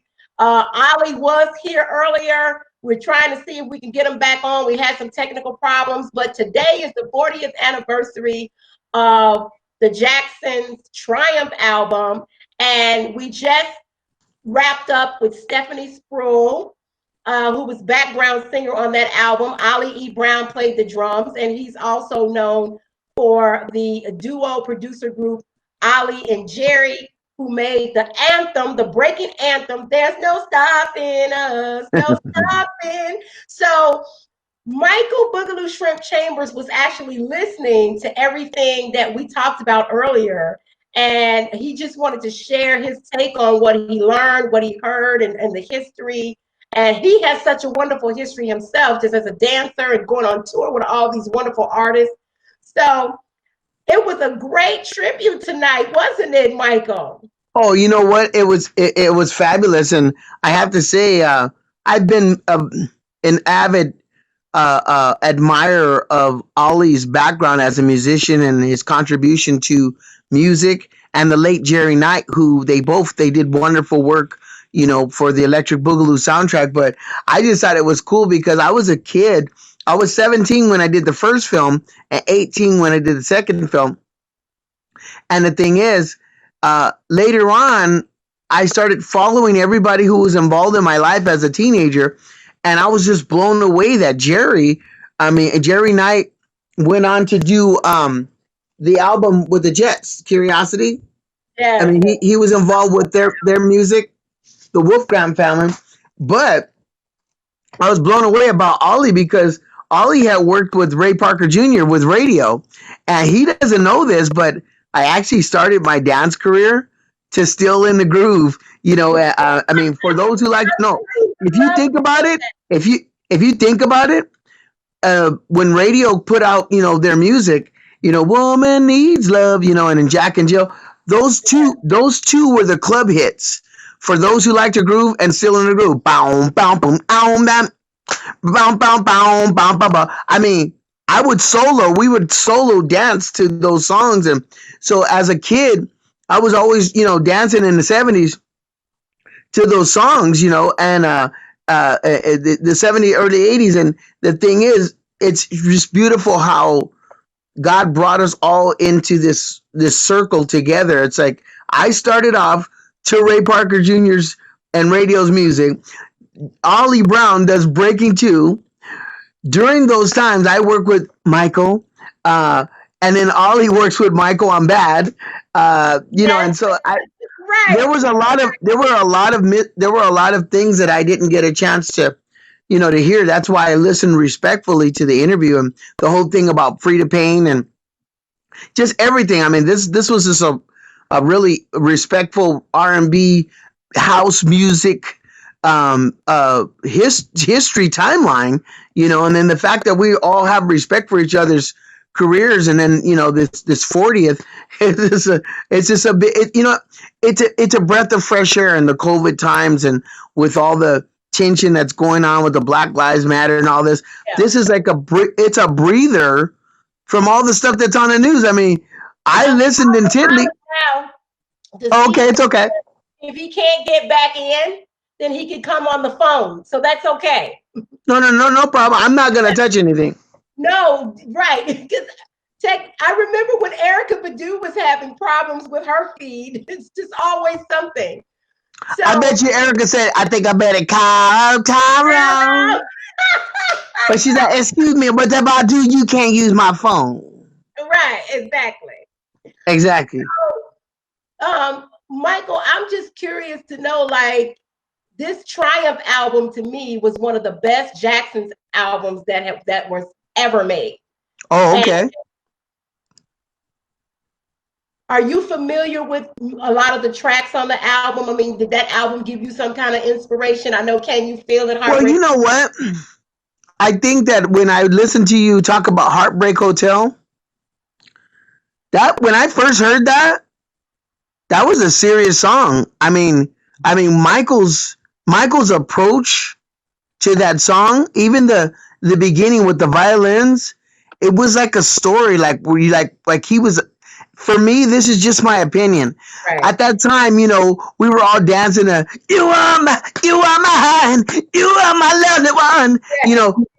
You know, they dance and shout, you know, we were dancing to all that, but all of a sudden, it just seemed like Michael was into letting people know he has feelings.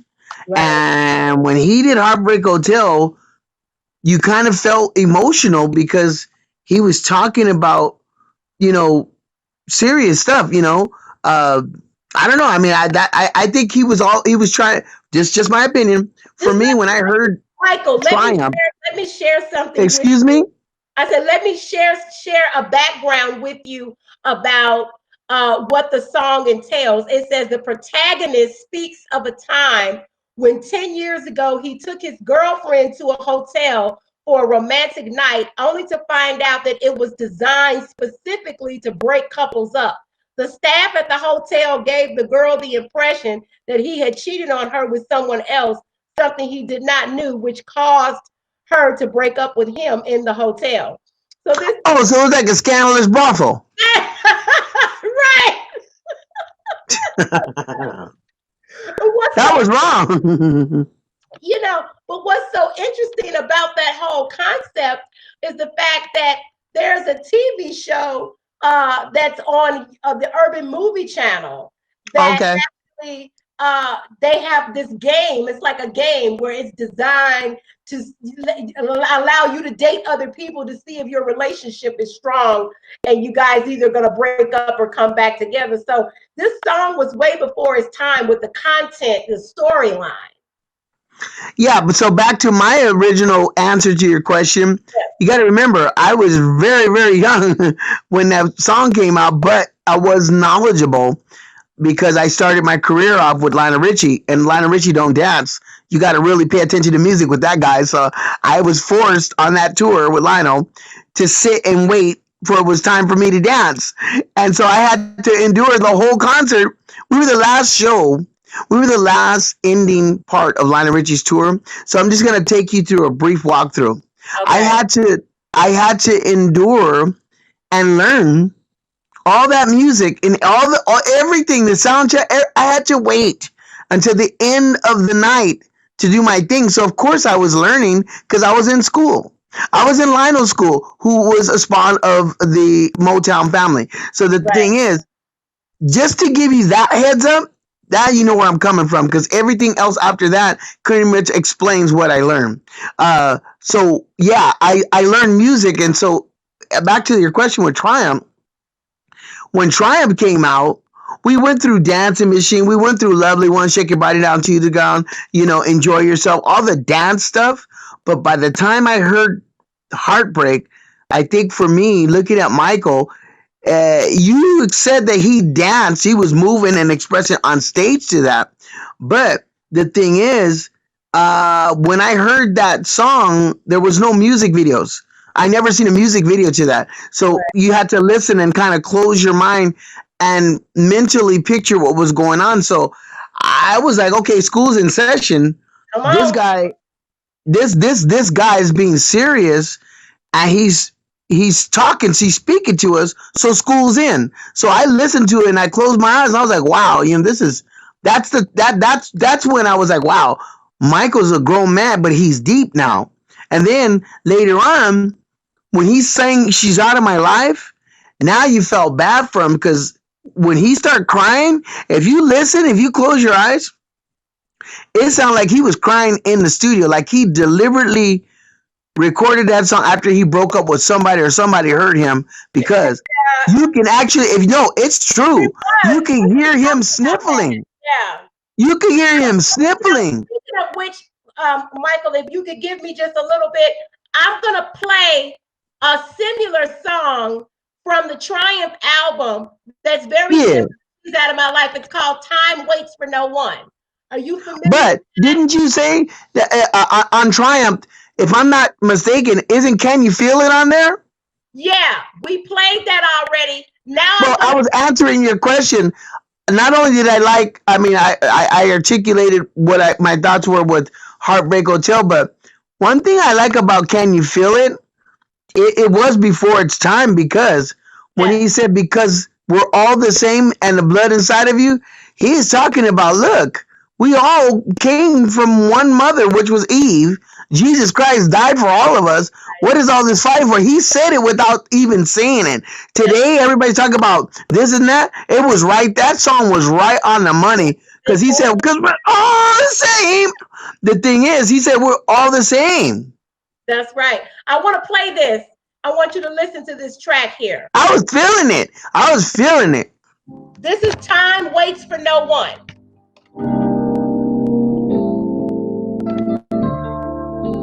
Lonely in my dark room, sad and weary, persevering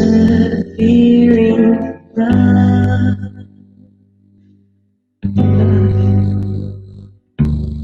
Sad and weary, persevering, and the hope that she is still coming back to me.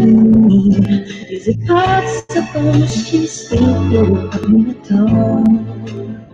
Have I gone too far? If only I had shown her love, she'd be with me, deep inside me,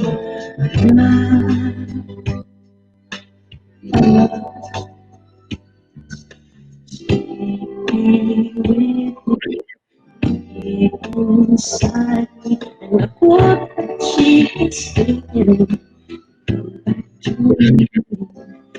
Pray that they can get this suffering inside, and she provides.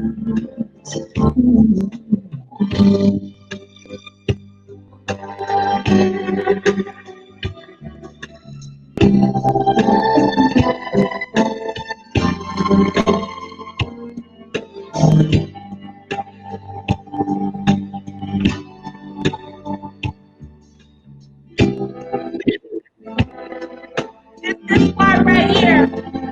Don't think it's a believer. She is looking back to me. I'm scared there's no one sleeping by the side. I can hide all the pain inside this love. You say no. Don't wait for no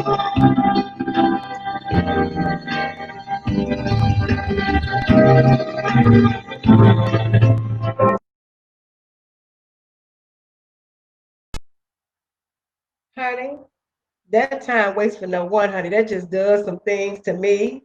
I just had to go and just tears, and I had to take my contact lenses out, honey, and to put on my glasses. The 40th anniversary of the Jackson's Triumph album show has been amazing. So I just want to go over a few more tracks. Unfortunately, we had some technical difficulties, and I lost Ollie Brown. He calls me back, and then that was technical problems. But I want to thank Ollie Brown. I want to thank Stephanie Spruill. I want to thank Michael Boogaloo Shrimp for coming on the show. I really appreciate them taking the time out of their schedule to come on the show. So I am going to close out this last segment with continuing on playing some of my favorite tracks that were off the Triumph album. Now, this particular track kind of reminds me of Get on the Floor, because once again, Triumph to me followed Off the Wall in terms of the process of how these tracks were laid out. And what I mean by that is there's a slow song that's on Off the Wall, which is She's Out of My Life. You have Time Waits for No One off of Triumph. And you also have some melodic melody of his songs. Melodic melody. No, I didn't. A melody. I'm thinking about my girl Melanie with That's My Jam. I'm going to run her commercial shortly. Oh my gosh. Okay, so I want to go over this one particular track, and it kind of reminds me of Get on the Floor, what I was saying earlier. It's called Everybody. And if you listen to Get on the Floor, he says, get on the floor and dance with me. I love the way you shake your thing, girl, especially. Now, in Everybody is, oh, everybody, get down on the floor. Get down on the floor. I love the way you shake your thing. You make me want some more. Okay, so like, you know, Michael got a thing for, you know, bitches shaking their ass. I guess, you know, I mean, he a man, I guess so, honey. I know I got a whole lot of ass to shake, baby. He would have had a time in his life with this one over here. Anyway, okay. So we're going to run this track. This is a very hot track, Everybody, which was written by Michael Jackson, Tito Jackson, and Mike McKinney. So I want you guys to check this out. Here we go.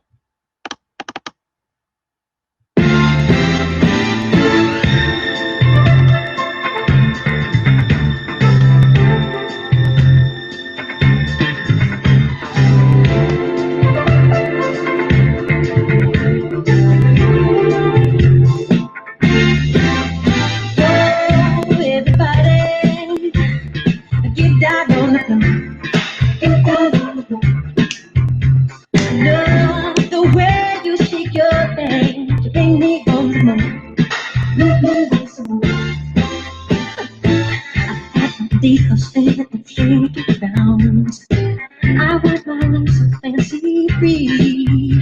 I know that I can do it. I have to let me be. And I've had enough, and I know what's right for me.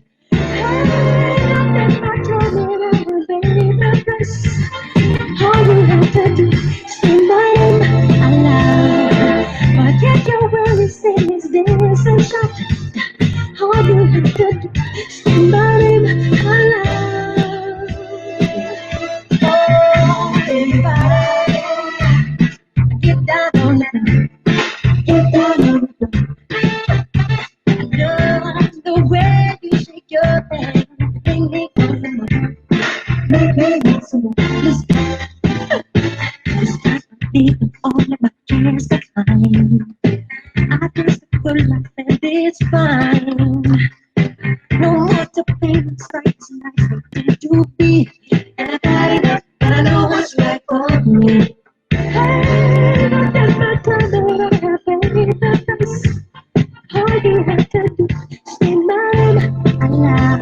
Yes. Forget your worries in this dance and shout. Cause we can't live so free. Got to let me be. Oh, everybody, get down on the floor. Get down on the floor. Love the way you shake your head.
get down on the floor. Get down on the floor.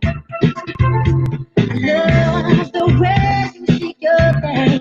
Make me go to nothing. Make me go. Oh, yeah. Oh, get down on the floor. Get down on the floor. I know when you move, when you groove, make me dance some more, baby. Make me dance some more. Get down, get down, get down. Get down, get down, get down. Get down, get down. Make me dance some more, baby. Great album, great album. Everybody, we're gonna get down on the floor. Come on now. Get down on the floor. We're gonna get down on the floor. I know when you groove, someone can't get back up. Take them with some. Make me dance some more. Get down, get down, get down. Get down, get down, get down. Get down, get down, get down. Oh yeah, this was the best. You talking about real music? Oh my goodness, this I just love this. Okay, so we're gonna move on because it's late and I done had to record stuff over and over and over again, and I'm in Chicago. Okay, all right, so we're gonna move on to one of the reasons I like this track so much is because of the way the track ends. It's called Wondering Who. And this song was written by Jackie and Randy Jackson. And actually, Jackie and Michael are actually singing lead on this one. And there are two versions of this song. Michael's bridge actually did not make the cut on the album. So I'm going to play that too, but I'm going to play the original, what actually made the album. So I'm going to go ahead and play that so you guys can hear that one.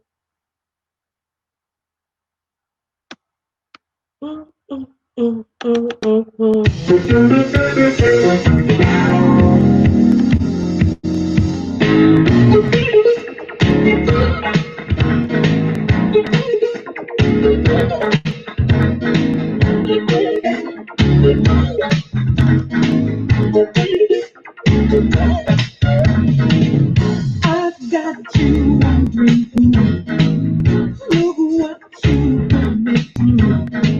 No more planning to start anew. I've got you wondering who I come to you to make you once again, but you never were around. You say that we were more than friends when there's no love to be found. It's in my mind. I knew that you were true. From time to time, I knew what you've been through. You and me had seen the light. You're the first thing we met. Seemed to be a sudden change in life. Is there a need for someone else? 'Cause in my mind, I knew that you were true. From time to time, I knew what you put me through. Wake up to the night, all the night, stay up all night. Wake up to the night, all the night, stay up all night. Baby, you got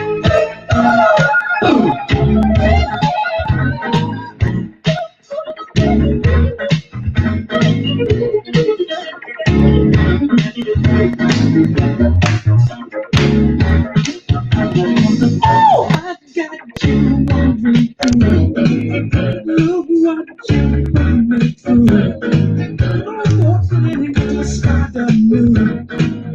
I've got you wondering who I've been alone, thought it would be alright.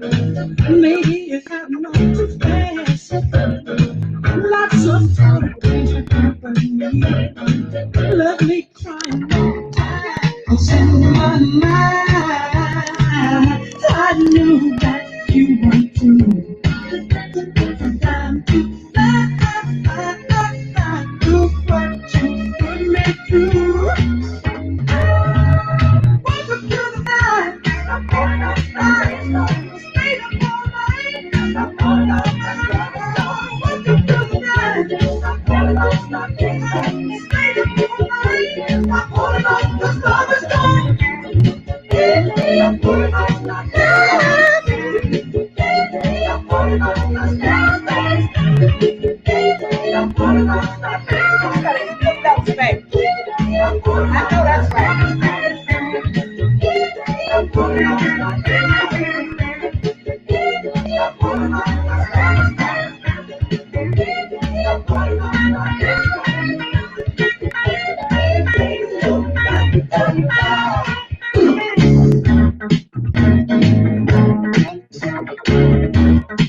Okay.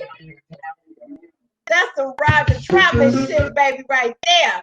Now, that was the track that actually made the album, okay?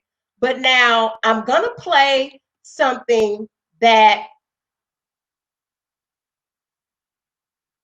included a bridge from Michael, and this did not make the album.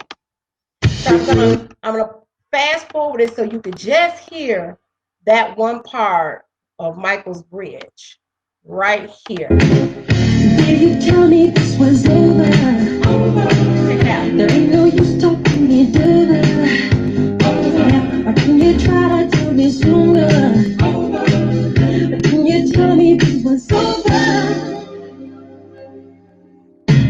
Welcome to the night. I'm calling on stop it. Stay up all night. I'm calling on stop it. Welcome to the night. I'm calling on stop it. Stay up all night. Okay, so you notice how it was a little bit slower, but for whatever reason, they decided not to incorporate that bridge in there. You know, hopefully I can, you know, get the brothers, maybe the brothers can see, you know, this show and then they can come on later and talk about it, because some of the songs off the album weren't released until 81. So it will still be 40 years next year for some of the tracks. Now, this next track, I didn't get a chance to talk to Ollie about this, but I will ask him because I kind of like the drums in this track towards the end. It kind of sounds like a marching band. And the name of this track is called Give It Up. And I love Michael's falsetto in this. I mean, he just really, really hits these notes. Check it out.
Give it up for the 40th anniversary of Jack Triumph House.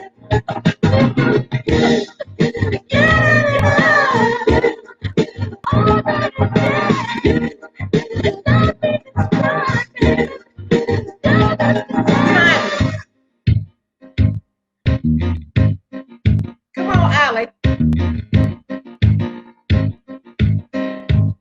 Here we go.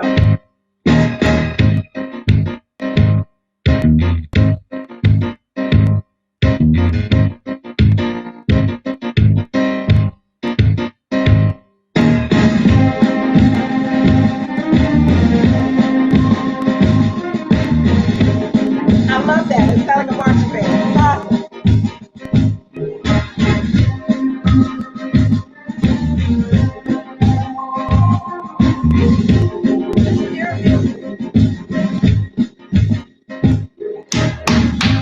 Yeah. Yeah. I love that.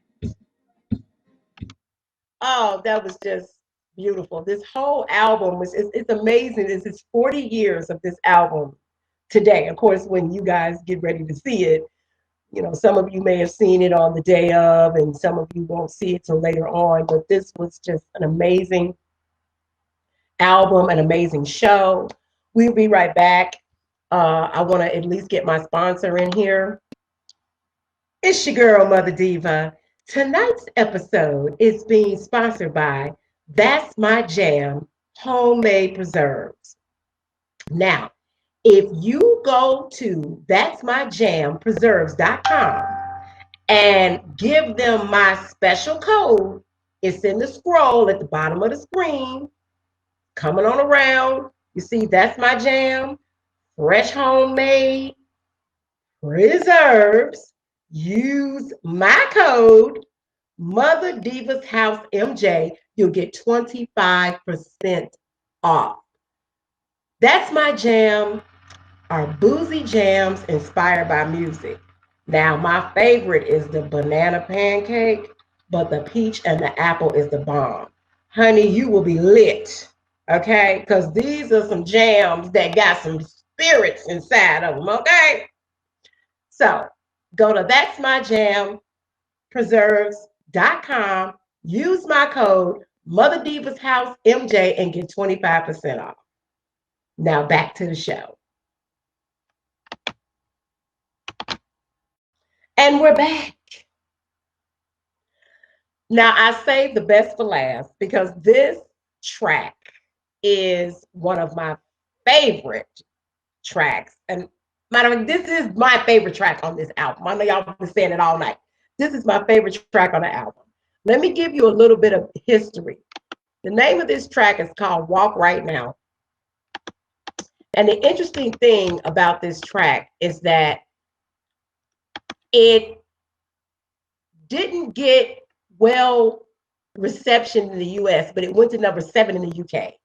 And the brothers did perform this track on the Triumph tour, but it's very difficult to find that footage. And I just hope eventually we can restore that whole video and put it out. That whole concert, it was amazing. And I was telling Ollie, I said, what was so wonderful about this song was that every time I listened to it, all I saw was George Jefferson walking across the stage. Now, I know it says at the bottom that I had Ollie on the phone. I did have him on the phone and we had some technical difficulties. So actually let me take that out of the scroll. Okay. And you saw him on the show earlier, so I want to go ahead. Honey, I'm doing everything back here. Ollie Brown on the phone. This is, at least you guys are learning how technical difficulties happen here. Okay, we're going to take that part out. And we're going to take this part out. Okay. I'm back here working, y'all. Here we go. Because I want y'all to hear this.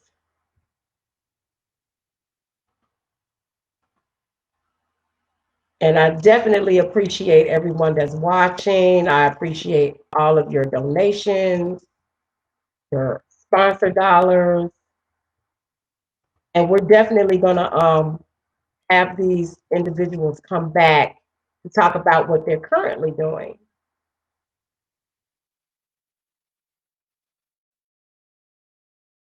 Okay, there we go. Update scroll. All right, there we go. So I got a little surprise for y'all when I play this. Okay, so this album, like I said, was just an amazing album. And Walk Right Now is my favorite track on this album. And I want to give a shout out to my sister, Vanessa Alexander, and her husband, who are celebrating their 34th wedding anniversary today, October 18th. So congratulations to both of them. And we used to jam to this. Like I said, I was 9 years old when this album came out, okay? And I just absolutely went nuts over it, okay? So this is my all-time favorite track off of the Jacksons' Triumph album, Happy 40th. This is Walk Right Now. Come on with it. Woo!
Lord, Jackson. I tried so hard to cope with you. I keep failing the things you put me through. The love is things, the things that we can see. But the stupid part just won't let your friendship be. You know I love it to last forever. The sweet your way, but you ain't clever. I don't know, I'm saying I don't get what you're saying. Walk right now, I'm praying. Let us what we do, I'm praying. Hey, you gotta improvise. I don't get what you're saying. Walk right now, I'm praying. Let us what we do, I'm praying. Don't look back. What you doing to me? Don't look back, bitch. Walk right now. What you doing to me? What you doing to me? Don't look back.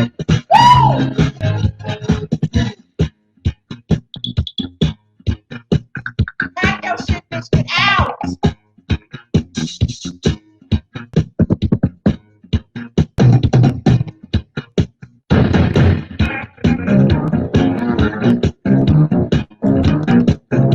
Feel like Quincy Jones. You know, Quincy get excited and hit me. That's Quincy.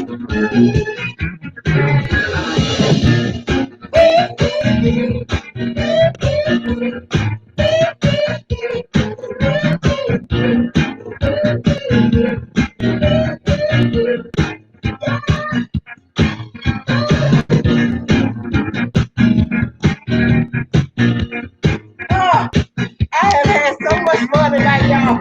Woo, I'm going out.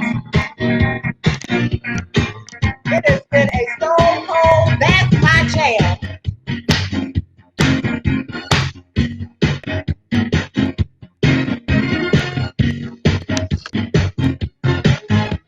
Hip hop production. I love it. Let us work. Don't look back. Honey, when you have technical problems, you just keep right on going. Okay? It is just me and my Triumph album. And I am okay with that, y'all. I want to thank you guys for watching, for supporting, for tuning in. Let me put my glasses on. Yeah, it's about to start. You know, it's on a repeat. When you download this stuff, it's all on a repeat. So thank you all so much for all of your love and support of Mother Divas House. I do so much in the community, and it costs money to do the things that I do in the community. So I appreciate your Cash Apps, your PayPal, your Zelle. If you're interested in being a sponsor of the show, if you want to invest in my show, my information is on the live feed. It's in the information section, is in the section on YouTube, in the description, all of that.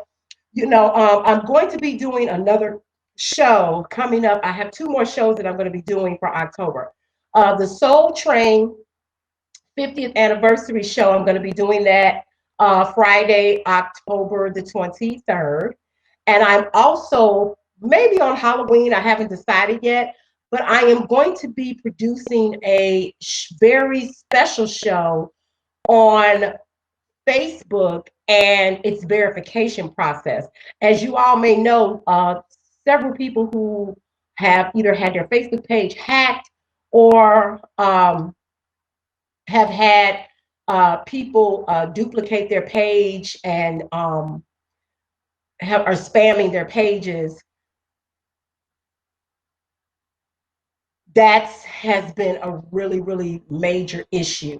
And what happens is you have to prove to Facebook that the page is yours.